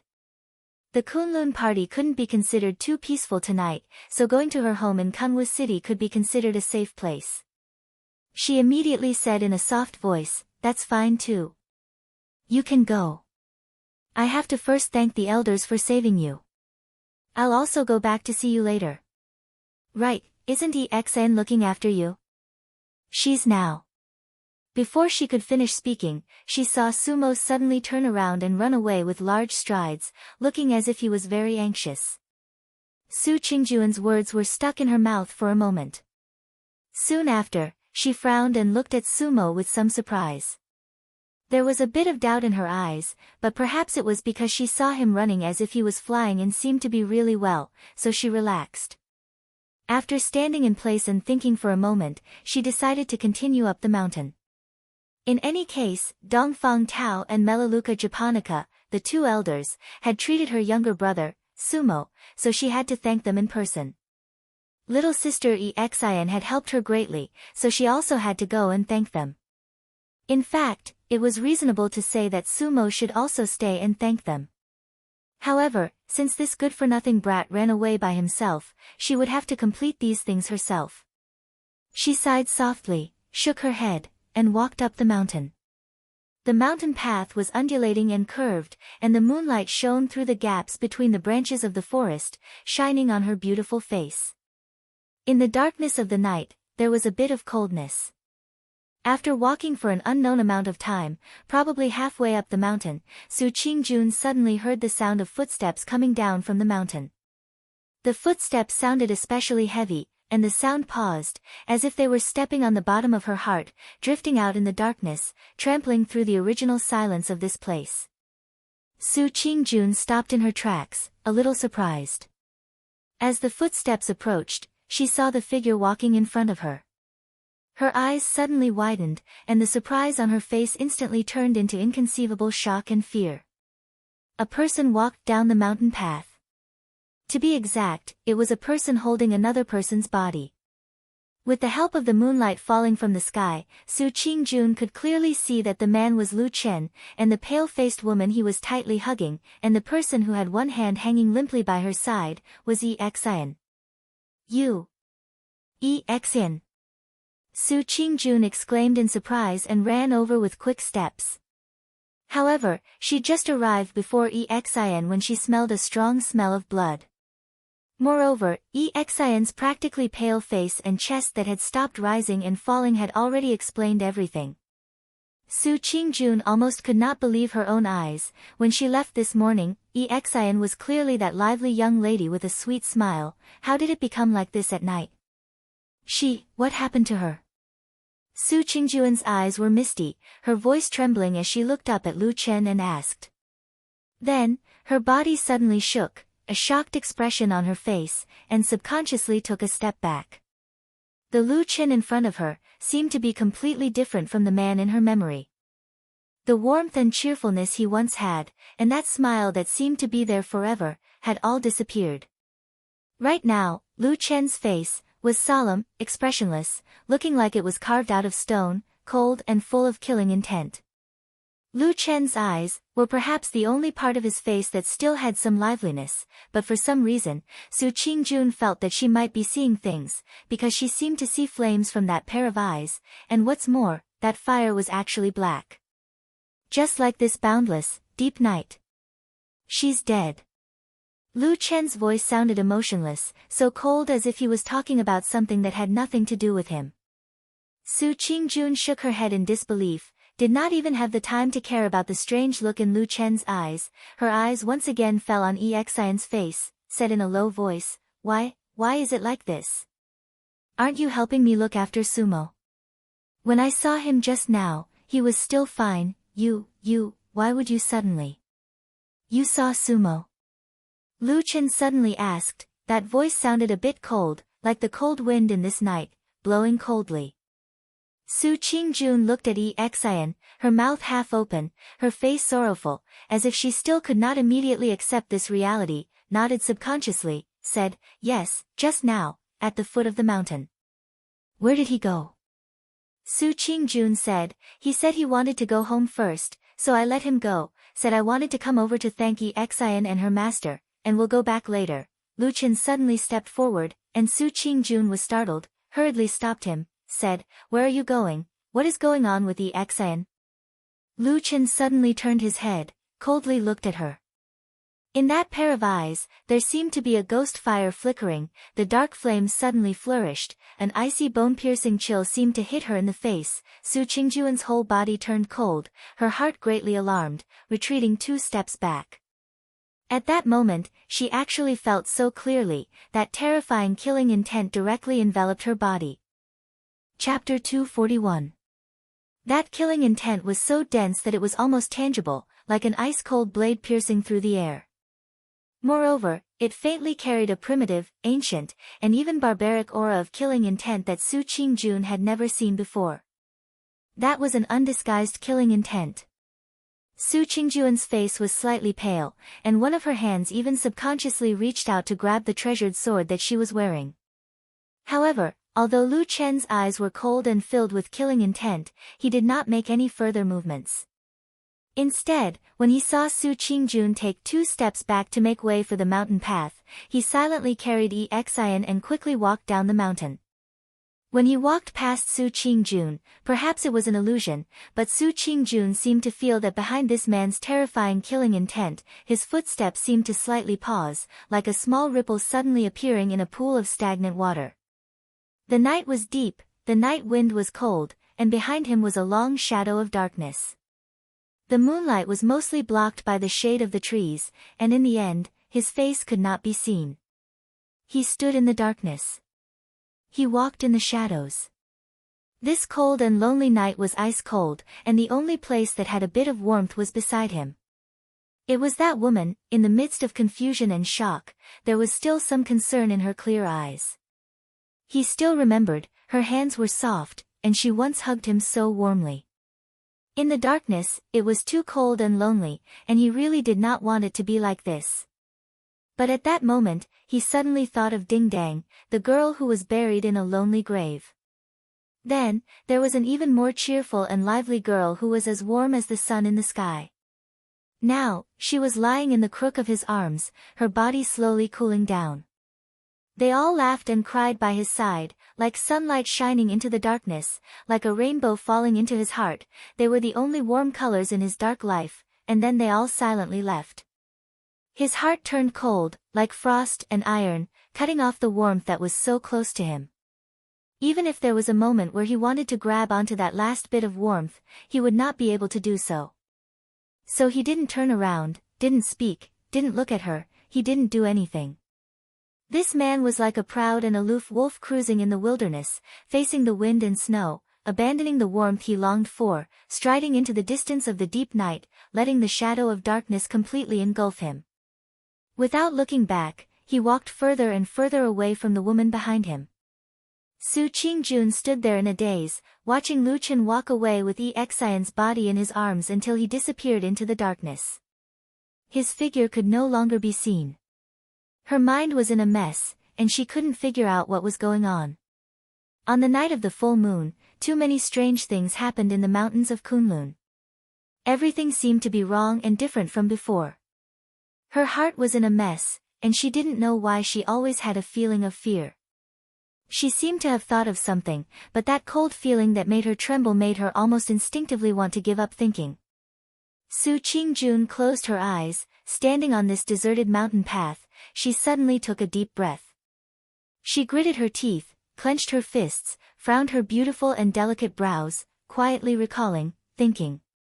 Then, her face slowly turned pale. She thought of what she had seen at the foot of the mountain. She thought of the child who had fled in panic, as if he had done something wrong and wanted to run home to hide under the wings of his parents. Then, her body suddenly shook, she opened her eyes and looked into the distant horizon, looking at the direction of the clouds in the sky. Her face instantly turned pale, muttering, "Heaven and earth power, Mount Lingshan has collapsed." She stood there in a daze, only feeling that her whole body was cold, like falling into an ice cellar. A trace of pain slowly appeared on her face, her mouth called out in a low voice, "Sumo." In the night, Kunwa City was as tall and majestic as before, but it was no longer bustling, and the long street was deserted. Occasionally, one or two shadows ran by, but if one looked carefully, they were all stray dogs and cats. Fatty Old Ma, who had always been very lazy, didn't sleep in that night. He left that secluded alley and hid in a deep and dark corner on the deserted long street. That place was a loft on a tall building, from which he could clearly see the movements on the streets near Kunwa City, and he could also overlook the movements of the distant Kunlun mountain. Unsurprisingly, he also saw the earth-shattering scene. After being moved by it, he became even more nervous. He closely watched this big city because this was the task given to him by that person. The night grew darker. At a certain point in the night, on this deserted long street, Old Ma sat up straight and looked into the distance. He saw that under the gloomy night, there were a lot of indistinct shadows moving about in the darkness. Although most of them were scattered and didn't travel together, it was easy to see that those shadows in the darkness were all heading in the same direction, Kunlun Mountain.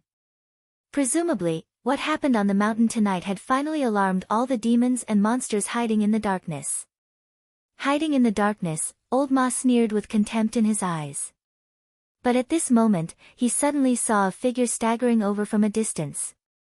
Under the moonlight, Old Ma recognized at a glance that this was the young master of the Su family, Sumo. Old Ma's spirit was roused, but at the same time, he was also a bit surprised.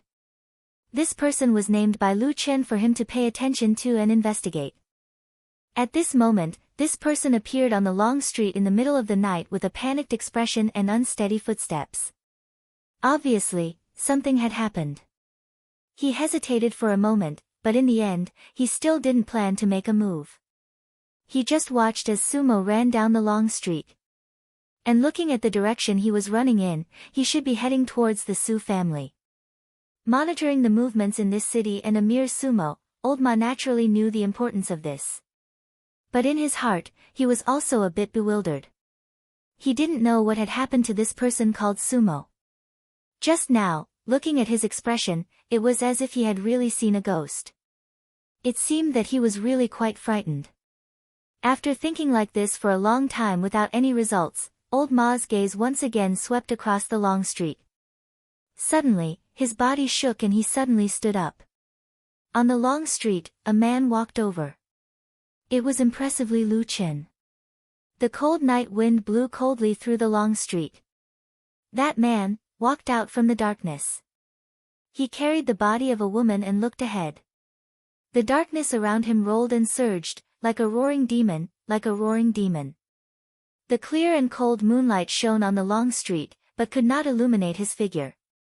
The dark flames burned fiercely on his body.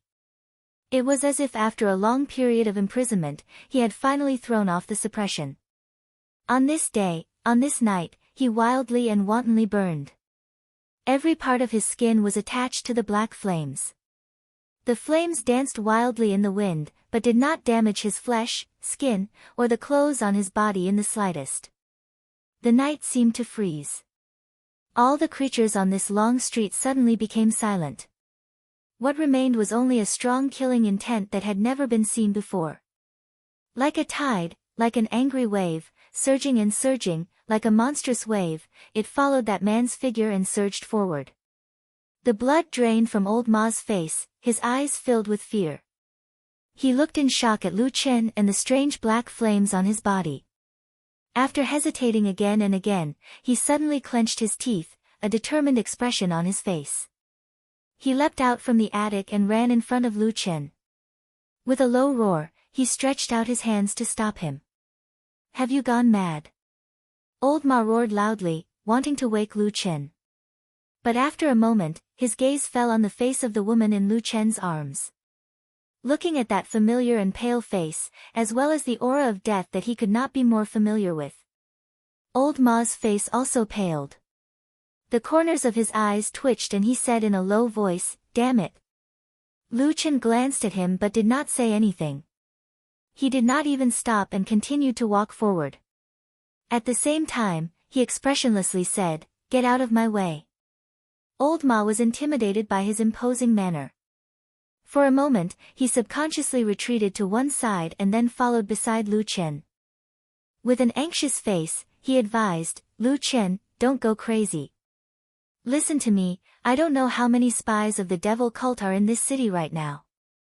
It's because of the big change on Kunlun Mountain tonight that most of them have gone to the foot of Kunlun Mountain to watch. The city is empty.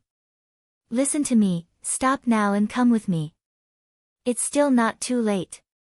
Lu Chen's face was as cold as ice, unmoved. He still carried Xin and walked forward. Old Ma was as anxious as an ant on a hot pan.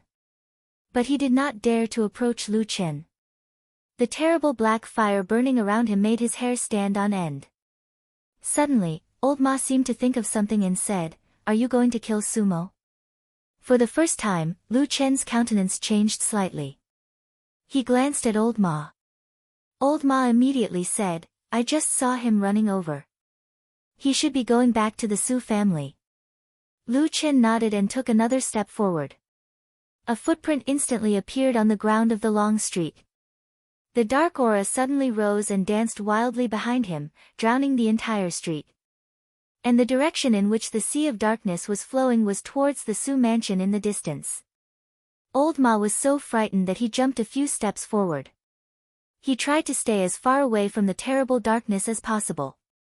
At the same time, he gritted his teeth and shouted at Lu Chen, who was almost surrounded by the darkness, "Lu Chen, don't do this. It's not worth it." Lu Chen turned a deaf ear and walked forward. The darkness roared around him. "Do you know that the matter on Kunlun Mountain has been settled? His Excellency has the overall situation under control. Next, you can stand out and live the kind of life you have been looking forward to." Lu Chen's footsteps paused for a moment. But the darkness did not stop. After a moment, he and the dark flames were already moving forward, approaching the mansion with the tightly closed gate. Old Ma roared and rushed in front of him. He stretched out his hands to stop him and shouted, are you crazy? You will kill yourself if you do this. With such a big movement, the people of the evil cult will definitely be aware of it. From then on, there will be countless people hunting you down. And you openly used this black fire sorcery. Under the watchful eyes of the public, even Zheng Xiameng will not be able to protect you. Instead, he will order the Kunlun party and Zheng Xiameng to hunt you down together. If you do this, the world will be happy to kill you. If you do this, there will be no place for you in the world. If you do this, everything in the past will be in vain. Is it worth it? Is it worth it? Is it worth it? Old Ma was forced to retreat by Lu Chen. He retreated until he reached the front gate of the Su mansion. At the same time, he was still shouting at Lu Chen at the top of his voice. When the dark aura finally neared the gate of the mansion, when Old Ma crazily roared at him a few times, "Is it worth it?" Lu Chen's footsteps finally stopped. He stood in the darkness, the black fire burning on his body. It seemed to be roaring fiercely at the darkness of the night. He quietly looked at Old Ma, whose face was full of anxiety. Then he raised his head and looked at the dark night sky. The darkness seemed to be boundless and deep like the ocean. This night was really desolate. Chapter 242. Darkness surged outside the gate of the Su mansion, and the murderous aura filled the sky. Of course, it was impossible for such a strange scene to not alarm the Su mansion. Inside the high walls, there was already a clamor of screams, but the Su family were also alert, and no one was stupid enough to open the gate. Instead, on the two sides of the high walls, there were people climbing up a few ladders, looking outside. Then the people who saw the situation outside were scared stiff, and one timid person even fell off the ladder. And on the street outside the gate of the Su mansion, Lu Chen and Old Ma were still vaguely facing each other. Old Ma gritted his teeth and stood in front of the Su mansion, blocking Lu Chen. He roared in a low voice, half anxious and half angry, "Wake up, you are no longer that young and ignorant boy. If you take this wrong step, you really won't be able to turn back." The corner of Lu Chen's eye twitched slightly, and he stood silently. His eyes slowly lowered, falling on the face of Exin in his arms. Her face was abnormally pale, but her expression was very serene, as if this chest was the most secure place for her. There seemed to be a faint trace of a beautiful smile at the corner of her mouth, and at this moment, Lu Chen even seemed to be able to hear her laughter. That girl, as usual, was laughing and scolding him, saying that he was stupid and stupid. As a person, of course, he shouldn't be so stupid. Her voice was pleasant to listen to, like the clear sound of a crystal wind chime in the wind. The cold wind blew through the long street, and the darkness floated and swayed, taking away all the illusions. In the end, she still could not speak. Lu Chen silently squatted down, and gently placed Exin's body on the ground. His movements were abnormally gentle, as if he was afraid of hurting her if he used even a little force. He lowered his head, and his eyes never left Exin's face. After a moment, Old Ma suddenly heard Lu Chen's voice, softly saying, "Young man." He slowly stood up, and raised his eyes to stare ahead. The dark flame was burning, as if using his soul as the torch, as if it was the madness of his life's fate. From ignorance to knowledge, from youth to adulthood. From hunger and thirst to loneliness, from calmness to indifference, from light to darkness, from darkness to shadow, it had been more than 10 years. In the blink of an eye, it was still this familiar city. In those dirty corners of the night, even the aura of the shadows had not changed. Had the youngster grown up? The night shrouded his figure, and he laughed silently in the darkness. Old Ma looked at Lu Chen's expression, and his expression suddenly changed. He couldn't help but take a step forward, but a moment later, his whole body shook, and an icy chill rushed over him. The man in the darkness suddenly raised his head and roared. His expression was cold as he walked forward. This step actually had the sound of breaking through the air. The blue stone on the long street instantly shattered, and a dark shadow whizzed up, like the shadow of a carnival ghost, like a surging tide, trampling through the ice, breaking through the imprisonment.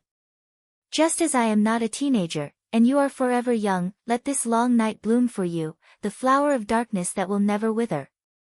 In front of the whole Su mansion, the darkness suddenly flourished, and countless dark flames spewed out from the man's body, with the world's deepest evil, with the darkest wildness and anger, surging over. Old Ma screamed and took a few steps back. He was only grazed by the edge of the black tide, but he already felt the blood in his chest churning. Old Ma turned pale with fright. He didn't dare to stay here, and immediately rolled and crawled to the side. At the same time, he shouted, "Madman! Crazy! Are you crazy?"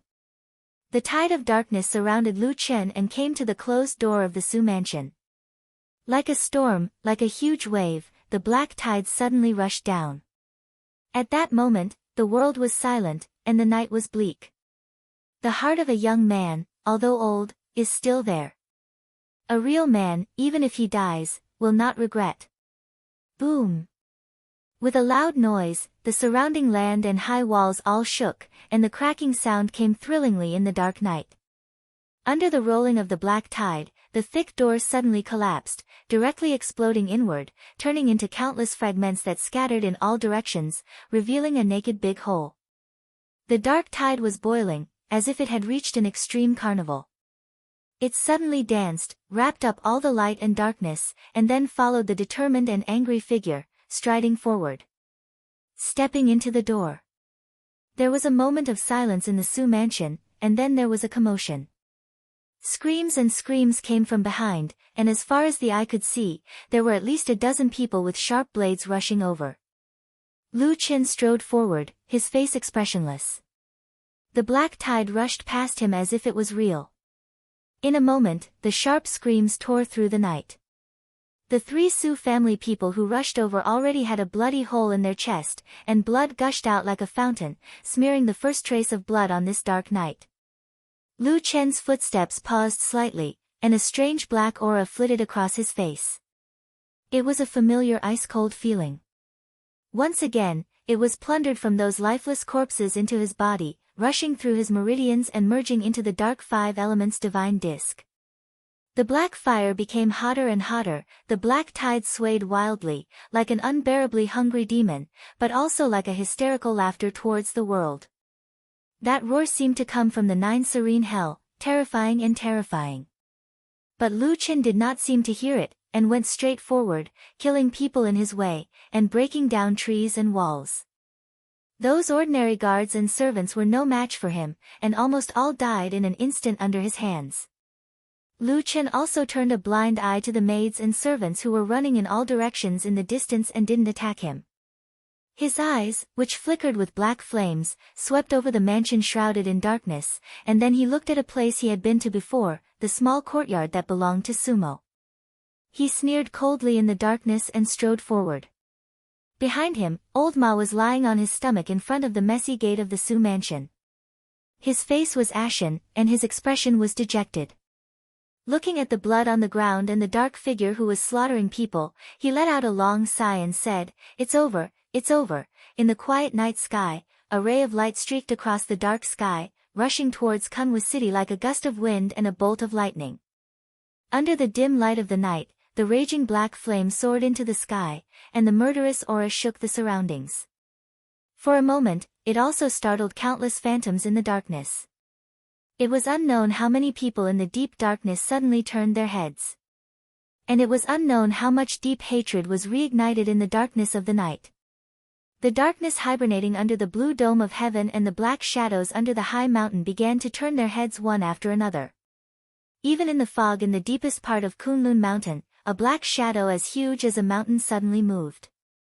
The fog wrapped around its huge and frightening body, but it couldn't stop the pair of dragon eyes burning with black flames from emerging from the fog. It gazed at the city in the distance, as well as the black flame rising from the city. However, the moment it was about to leave the fog, a tall and sturdy figure suddenly appeared in the air. It was true Lord Tianlan. With his back facing the frightening and huge black dragon in the fog, he had a cold expression on his face, but he stretched out a hand and blocked the front of the fog. The huge dragon eyes coldly stared at the back of the fat figure, and a terrifying aura as huge as a mountain seemed about to spit out on the body of this bald fat man. But true Lord Tianlan seemed to be completely unaware of it. He just floated in the air and blocked the black dragon's front. His hand was steady and powerful. As the wind blew, his loose robe fluttered. The black dragon silently gazed at him. A moment later, accompanied by a deep sound like a dragon's roar, the huge black shadow slowly retreated into the fog. At the same time, a somewhat strange voice came from the air and echoed in true Lord Tianlan's ears. Interesting, true Lord Tianlan's expression didn't change in the slightest, as if he hadn't heard the voice. But he was also gazing at Kunwa City in the distance. His eyes also saw the murderous aura and the black flame soaring into the sky. After a moment, a ray of light suddenly swept over. It was perfected thousand lanterns of the Kunlun party. With a solemn expression, he cupped his hands toward true Lord Tianlan. After saluting him, he said in a deep voice, "The black flame evil technique has appeared in Kunwa City, and the murderous aura is soaring into the sky. It must be an evildoer of the devil cult. Or perhaps he's vainly trying to take advantage of the chaos in our sect tonight. At this time, when the people's hearts are in turmoil, we must deal a heavy blow and show no mercy to intimidate the thieves in all directions. I want to personally lead a group of the sect's elite experts to immediately go down the mountain to suppress and exterminate the evildoers of the devil cult. I've come to ask for your order." True Lord Tianlan silently looked in the direction of Kunwa City. He wanted to say something but stopped on second thought. In the depths of his eyes, a complicated glimmer flashed. After a moment, he indifferently nodded and said, "All right." The Su residence was in a mess, but it was, after all, an aristocratic family that had existed for many years and had a strong foundation. Very soon, some cultivators with high cultivation rushed out of the residence. Some of them were disciples of the Su family, and some were cultivators invited by the Su family. Among them, many were even in the foundation building realm. It should be known that in the current cultivation world, the cultivation of the foundation building realm was already very powerful. However, on this night, Lu Chen's strange black flame was like a natural killing machine. It seemed to be the natural nemesis of these cultivators. In front of the wild and whistling black flame, all spells and divine abilities were quickly corroded and destroyed, and what followed was a cruel and merciless death. Even though Lu Chen was fighting one against many, he still didn't fall into a disadvantageous position. What was more frightening was that the surrounding cultivators who besieged him almost quickly felt a strange fact. Not only did this fiend's strength not weaken as the battle dragged on, it became even stronger. To be exact, every time Lu Chen killed a person, the black flame on his body became a bit thicker and deeper, and its power became a bit stronger. The gloomy life force plundered from these dead cultivators was 10 times or even 100 times more than what Lu Chen had plundered in the past. At this moment, the 5 elements divine disk in his sea of qi was roaring, hungrily devouring the endless life force of killing, and then causing the black flame on Lu Chen's body to become even crazier. He's not a human. He's a ghost. Finally, someone broke down under the great pressure. In the face of death, he screamed wildly, dropped his weapon, turned around, and ran away. The people besieging Lu Chen roared and screamed wildly, but finally, under the attack of death, they gradually dispersed. They either died or fled. The high wall suddenly collapsed, and Lu Chen walked into the yard. The 2-story building in his memory was gone, which was cut open by Su Qingjuan's sword. But on the other side of the yard, another gorgeous house was built. At this moment, at the door of the hall, Su Mo stood there, and his parents, Su Tianhe and Madame Bai, stood in front of him, blocking him behind them. Lu Chen sneered, staring at Su Mo behind the 2 people. His eyes were boiling with black fire, like a demon or a ghost, and he was about to walk forward. But at this moment, suddenly there was a sharp whistle in the night sky, and a sword light pierced through the air, straight down, and rushed to the middle of Lu Chen and the 3 people of the Su family. After a moment, the light dissipated, and a figure appeared. It was a woman with a resolute expression, with a trace of pain. It was Su Qingjun. In the mansion under the night, there seemed to be continuous shouting and screaming in the distance, but at this time, the courtyard fell into a sudden silence. The night wind blew, blowing the woman's soft hair, and on her red shawl, beautiful feathers fluttered in the wind. She looked back at her family, and her parents stood in front. Although her father, Su Tianhe, had a shocked expression, he was still calm, while her mother had a trace of fear on her face. But perhaps it was family love that suppressed all fear. Even though Madame Bai's body was trembling slightly, she still did not take a step back, and tightly grabbed her only son's hand, blocking in front of him. And her only brother, Sumo, at this moment, seemed to have a strange expression, and his mind seemed to be clear and muddled, but every time his eyes became clear, he saw Lu Chen in front of him, wrapped in darkness, and his expression became abnormally ugly. The corner of Su Qingjuan's mouth twitched, and a trace of a miserable smile appeared on his face. Then, he slowly turned around, facing Lu Chen, looking at the man swallowed by darkness, looking at the figure that burned like a demon with black fire. Lu Chen was silent, and then he walked forward, and the darkness surged around him, pressing towards Su Qingjun like a tide. But Su Qingjun stood in the same place, motionless, and did not seem to have any intention of moving away. The black fire in Lu Chen's eyes burned, and his footsteps did not stop, and he came closer and closer to her. Su Qingjuan's hands were tightly clenched, and after a moment, she suddenly said in a loud voice, "This is an accident." "Really, this is an accident?" Su Qingjuan's face showed a painful expression, and she lowered her voice, saying, "I went to beg Master Exin to save Sumo, and he also gave Sumo the antidote. Everything should have been fine, unless there was a change in heaven and earth that caused the medicine to go out of control. But it was such a coincidence that Dong Feng was destroyed." Lu Chen walked in silence, and the tide of darkness had already approached Su Qingjun, and it was only a few zhang away. Even Madame Bai, who was behind him, cried out in alarm, but Su Qingjun still did not have any intention of retreating. "What happened to little sister Exin? I am also very sad. If possible, I really want to suffer in her place. I also know that no matter what I say, I can't save her life. It's Sumo's fault." But at that time, he must have lost his mind. Lu Chen. She closed her eyes and smiled bitterly. "No matter what, I really can't watch him die like this. I can only beg you, can you let him live? No matter what price you want me, or my Su family to pay, I will do it. In my life, I have never opened my mouth to beg anyone, but tonight, I beg you." Under the night, that beautiful woman said in a sorrowful voice. She bit her lips, and there was a desolate expression on her face.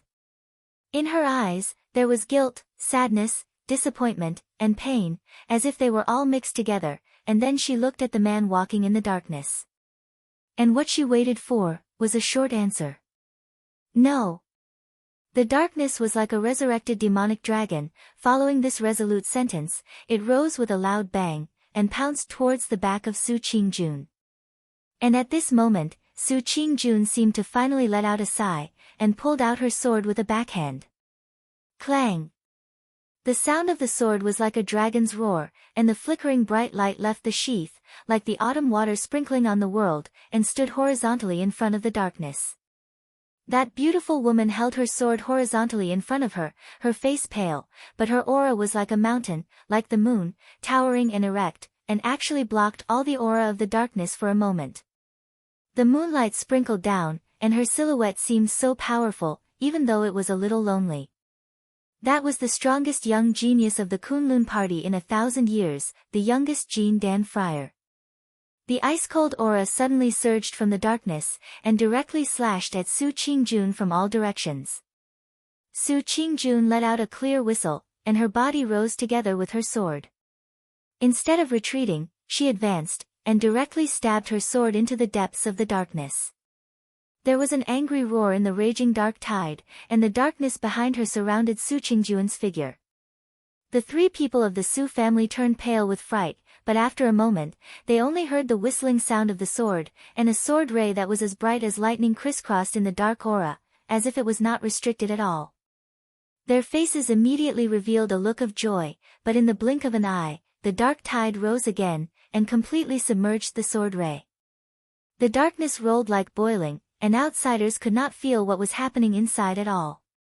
They could only see that the wind was as sharp as a knife, and it was obvious that in this short period of time, the battle in the dark tide had become extremely intense.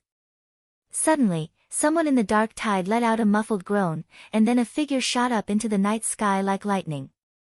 It was Su Qingjun.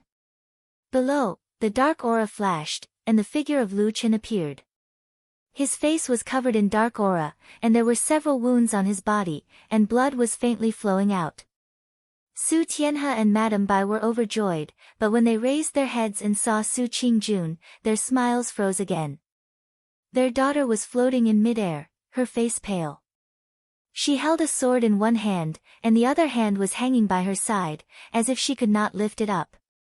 This evildoer's cultivation was actually so strong. Why have I not heard of it before?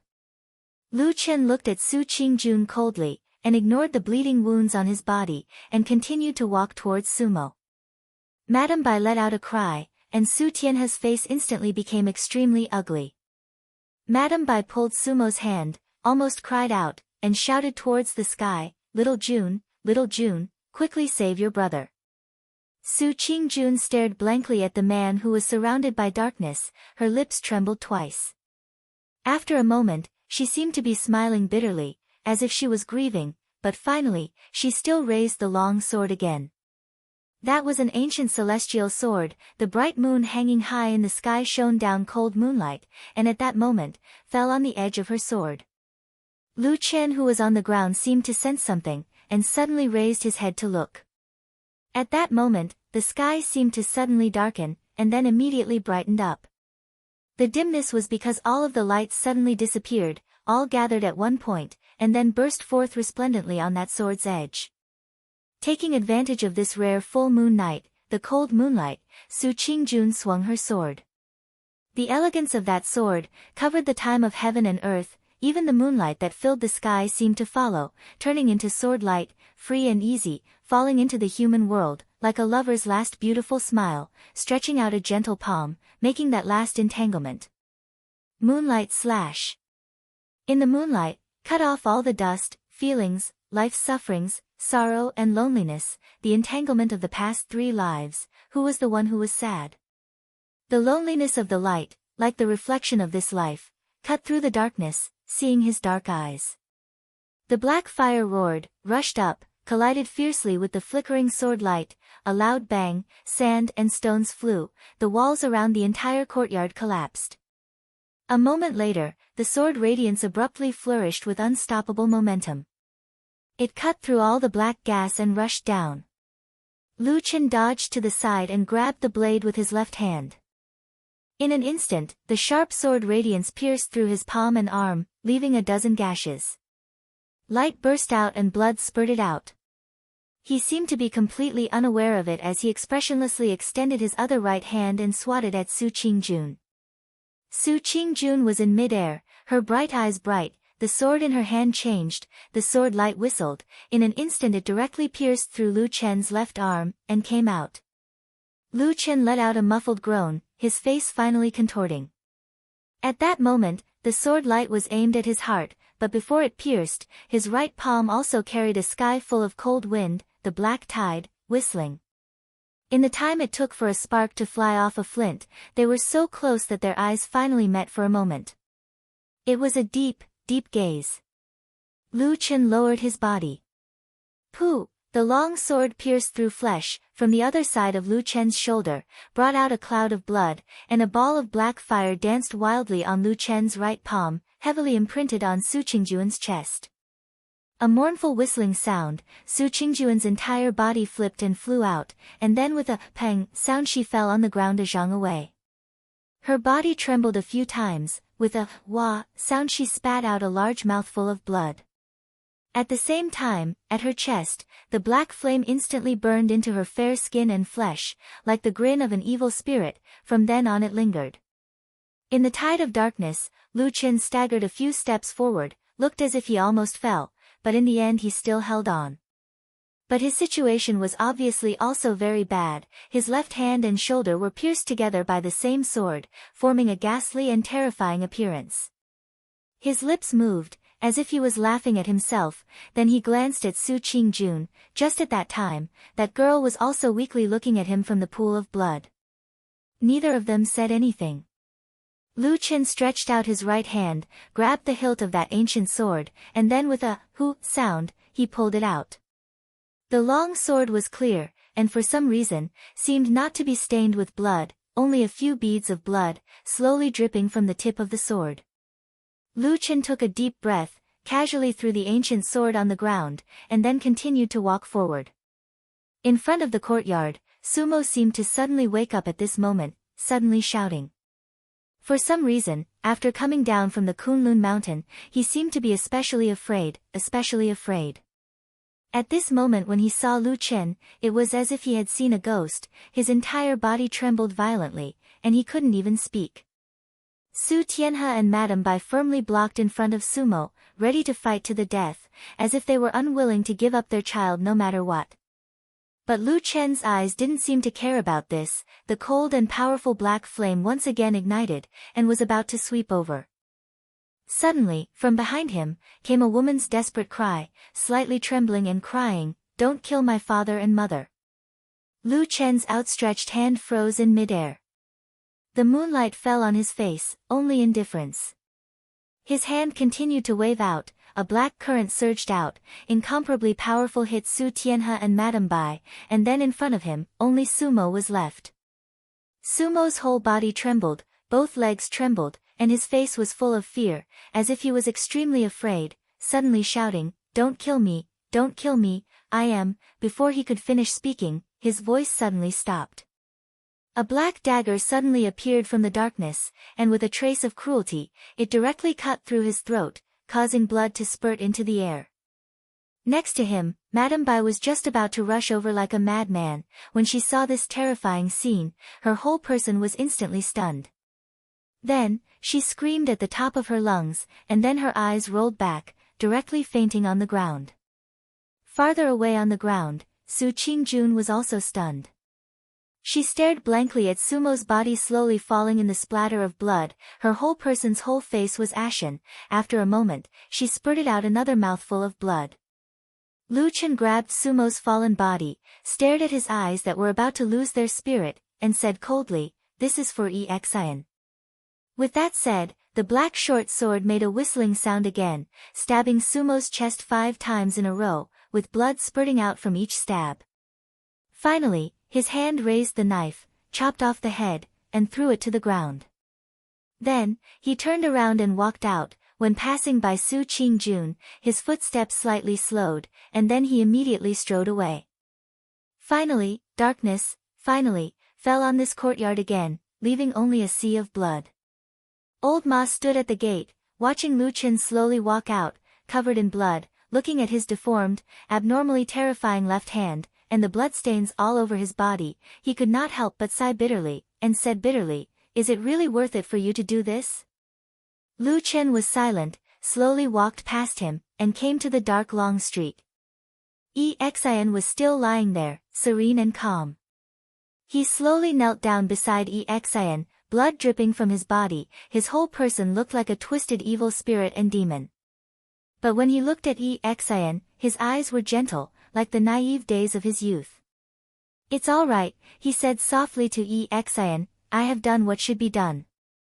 Exian was quiet and did not speak.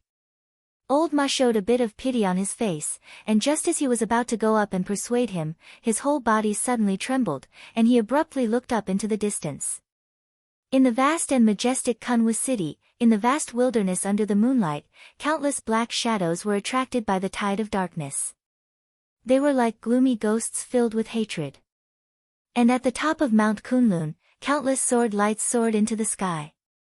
They were as bright and dazzling as the rising sun. They flew toward Kunwa city, and in the blink of an eye, the lights and shadows crisscrossed in front of them, surrounding Kunwa city. The moonlight was bleak, and the night was boundless. Old Ma's expression was miserable, and he said to Lu Chen, "What should we do, what should we do?" Lu Chen stood up, looked at the demons and monsters in the distant city, and in the countless dark corners, and suddenly smiled. That smile was as gentle as it had been in the past 10 years, as if it was the original intention of the earliest youth, fearless. He pushed old Ma away, laughed heartily, and walked forward, towards the long street. Darkness whistled around him, and the moonlight followed his figure, the darkest shadow in the world, rushing forward with large strides, rushing into the seemingly endless darkness.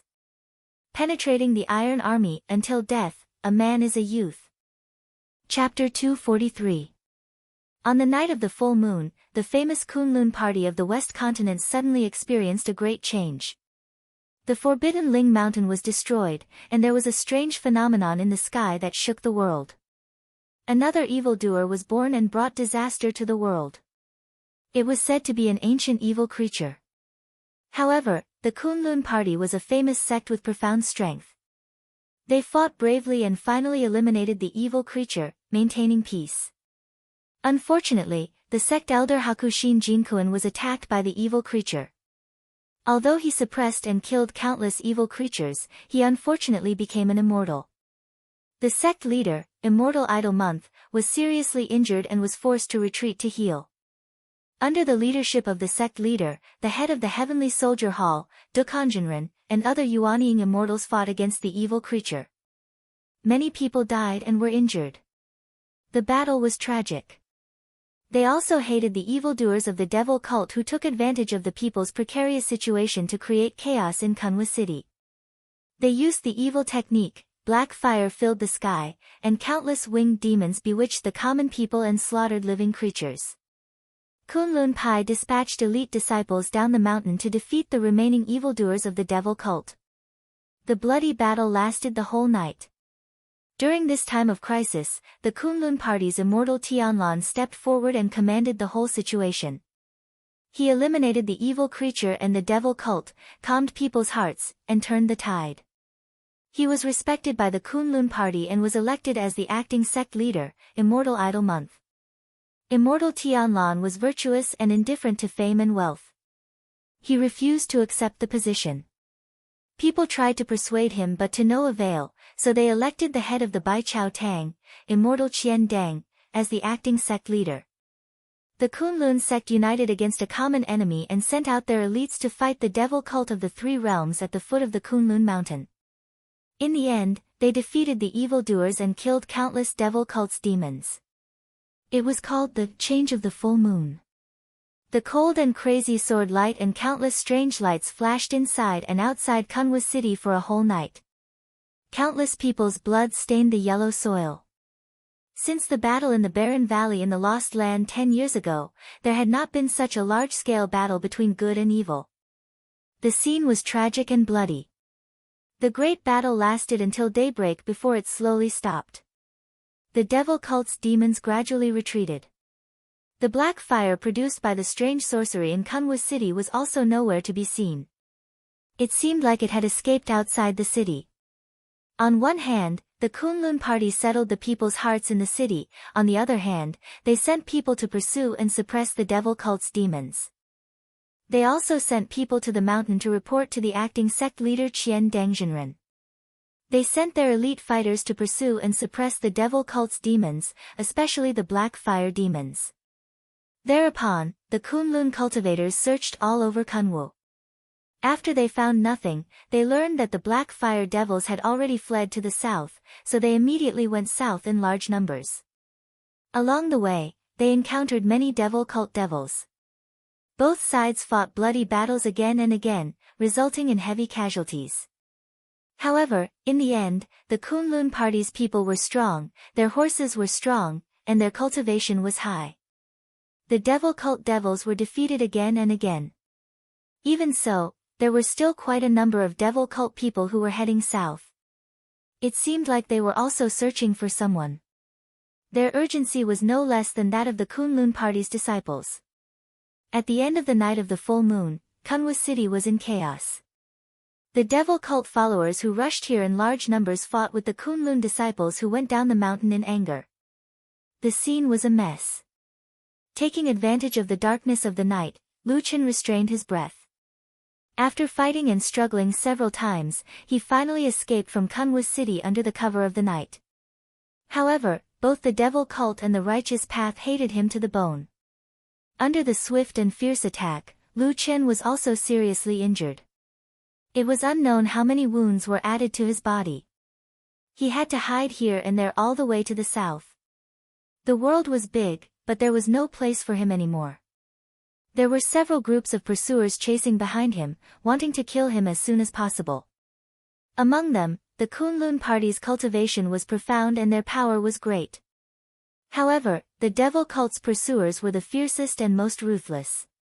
If it were not for the fact that the good and the evil path could not coexist with each other and they would fight each other when they met by chance, Lu Chen, who was seriously injured, might not have been able to run so far. The sun rose and set, dusk and evening passed. When the sky darkened again, after a whole day and night of pursuit, the pursuers behind Lu Chen gradually decreased. With unbelievable perseverance and all kinds of strange and cunning methods, he rushed into a forest. Borrowing the darkness of the night, he unexpectedly attacked and killed the devil cult master who was the closest to him. At the same time, his body had another wound so deep that his bones could be seen. Then he staggered and fled into the depths of the forest. Behind him, there was still a faint whistling sound of the wind. Perhaps it was more pursuers, an inescapable net with deep killing intent. Lu Chen did not have the energy to care so much. The only thing he could do now was to run as far as possible and hide deeper. As for whether the pursuers behind him were strong or weak, or whether it was the Kunlun party or the devil cult, he could not care anymore. Right now, Lu Chen was already on the verge of collapse. His body was covered with countless wounds, in some places his bones could be seen. His entire body was stained with blood. He did not know how much blood he had lost and how much blood he was stained with. He used the last of his strength to run forward in the forest. At the same time, a bloody hand pressed against his chest, his face showed a trace of anxiety. His injuries were already extremely serious. It would be very difficult for him to continue running. And Lu Chen still had one last way to escape, which was the seed hidden in his heart. However, at such a dangerous time, danger lurked everywhere. At any time, there could be pursuers from both the good and the evil path. It was really not a good time to use the seed. The worst thing was, once he used the seed to hide in the mysterious tree hole, although it looked like he was temporarily safe, in reality, it was equivalent to starting to resign himself to fate. If this method was seen by others, they only needed to pick up the seed and Lu Chen would be doomed eternally. After all, there was no second exit in the mysterious tree hole. And with the Kunlun party and the devil cult's resources and methods, no matter which side this seed fell into, Lu Chen would almost certainly not be able to escape. Lu Chen definitely did not want to experience the feeling of being caught like a turtle in a jar. Moreover, if he did so, it was very likely that this mysterious seed would be exposed. This thing was too important. Once it was recognized by someone, the consequences would be unthinkable. Therefore, it was extremely difficult to escape for his life. Although he was seriously injured, until now, Lu Chen still resisted the urge to use this seed. It was just that at this time, even he himself felt that he was at the end of his rope. His eyes swept across the already darkened mountain forest. The trees were like ghostly shadows. Panting heavily, after walking for so long, he still did not see what he was looking for. Perhaps, that night, everyone's luck was not too good. Lu Chen smiled bitterly in the darkness. Suddenly his legs softened and he staggered, almost fell to the ground. He supported himself on a thick tree trunk and panted for a moment. The hand covering his chest seemed to tighten, but in the end he clenched his teeth and endured it. After looking around, he continued to run forward. Suddenly, a sword light abruptly appeared on the treetop above his head. Immediately following that, a sharp whistle pierced through the silence of the darkness. Like a bolt of lightning, the dazzling brilliance made one speechless. Wherever the sword light passed, the trees split and branches snapped. Leaves flew chaotically. It could be said that its power was unparalleled. Lu Chen gave a low roar. He leapt into the thicket beside him. Right now, he had no more strength to use any kind of resistance. And looking at the power of the sword light, the person's cultivation was not weak. The sword light pierced downwards, but Lu Chen's figure was like a shadow, dodging the attack by a hair's breadth and falling into the dark thicket at the side. Someone in the sword light coldly snorted with some disdain and contempt. The sword light turned, and the sword light was incomparably sharp. It was like an unstoppable wheel of light directly swept across, instantly breaking a row of trees. With a loud crash, the trees fell and grass flew. It was a spectacular scene. But under such power, the darkness did not seem to be moved. It was still silent. Instead, in that chaos, all kinds of fallen trees and messy shadows mixed together. It was like a strange net appeared in the forest. Lu Chen's figure seemed to have disappeared. He was not forced out by that exceptionally sharp sword. The surroundings slowly quietened down. The sword light weakened. A figure appeared. It was a man in his early 30s, dressed in Kunlun clothing. He frowned tightly. He coldly looked around. Suddenly he sneered and said, "Cowardly rat. Only know how to hide." His voice had barely faded away when suddenly a light sound was heard from about a zhang away in front of him on the left side. A dark shadow slightly swept out from the darkness and quickly crouched down. This Kunlun Pai swordsman's eyes lit up. With a shout, his sword gleamed brightly as he dashed forward. As expected, where the sword light shone, the person who was pursuing appeared in the thicket ahead. Blood stains were still on his clothes. The Kunlun disciple's eyes revealed hatred. He was even more merciless. He stabbed down with his sword, wanting to stab through this evil faction sorcerer's heart. The sword edge whizzed through the air, like a hot knife cutting through butter, almost indestructible. It pierced into that person's back. But the Kunlun swordsman's countenance suddenly changed. He felt that something was wrong with the sword. It was as light as a feather. He focused his eyes and saw that under the sword light, the thing that landed on the thicket was only a piece of clothing. He knew that it was not good. He wanted to withdraw and retreat. However, in the dark shadows, suddenly from the shadowy thicket beside him, a black figure leaped up without a sound. A hand had already pressed on the vital point below his ribs. The black fire ignited in a flash. Like a ghost fire that could incinerate the soul, it instantly burned through the flesh. The Kunlun swordsman's body shook greatly. He opened his mouth and roared.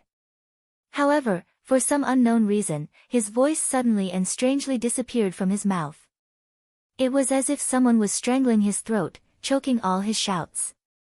The black fire burned silently. The person under the fire had already turned into a corpse instead of killing. Lu Chen, who was standing in the darkness, coughed painfully a few times.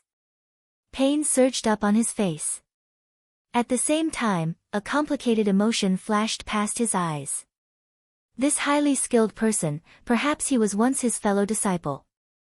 Perhaps they would be cultivating the way of immortals on Kunlun Mountain together. They would know each other. But on this night, they had become mortal enemies. This life's fate, who could say it clearly? He gritted his teeth and gasped for breath. That simple fight just now had almost exhausted the last of his strength, but he still struggled to move forward. But at this moment, his body suddenly shook. In the dense forest ahead, a faint light suddenly shone. It coldly floated towards him. The murderous aura was cold and sharp. Like an avalanche, it filled this dark night and completely surrounded his figure.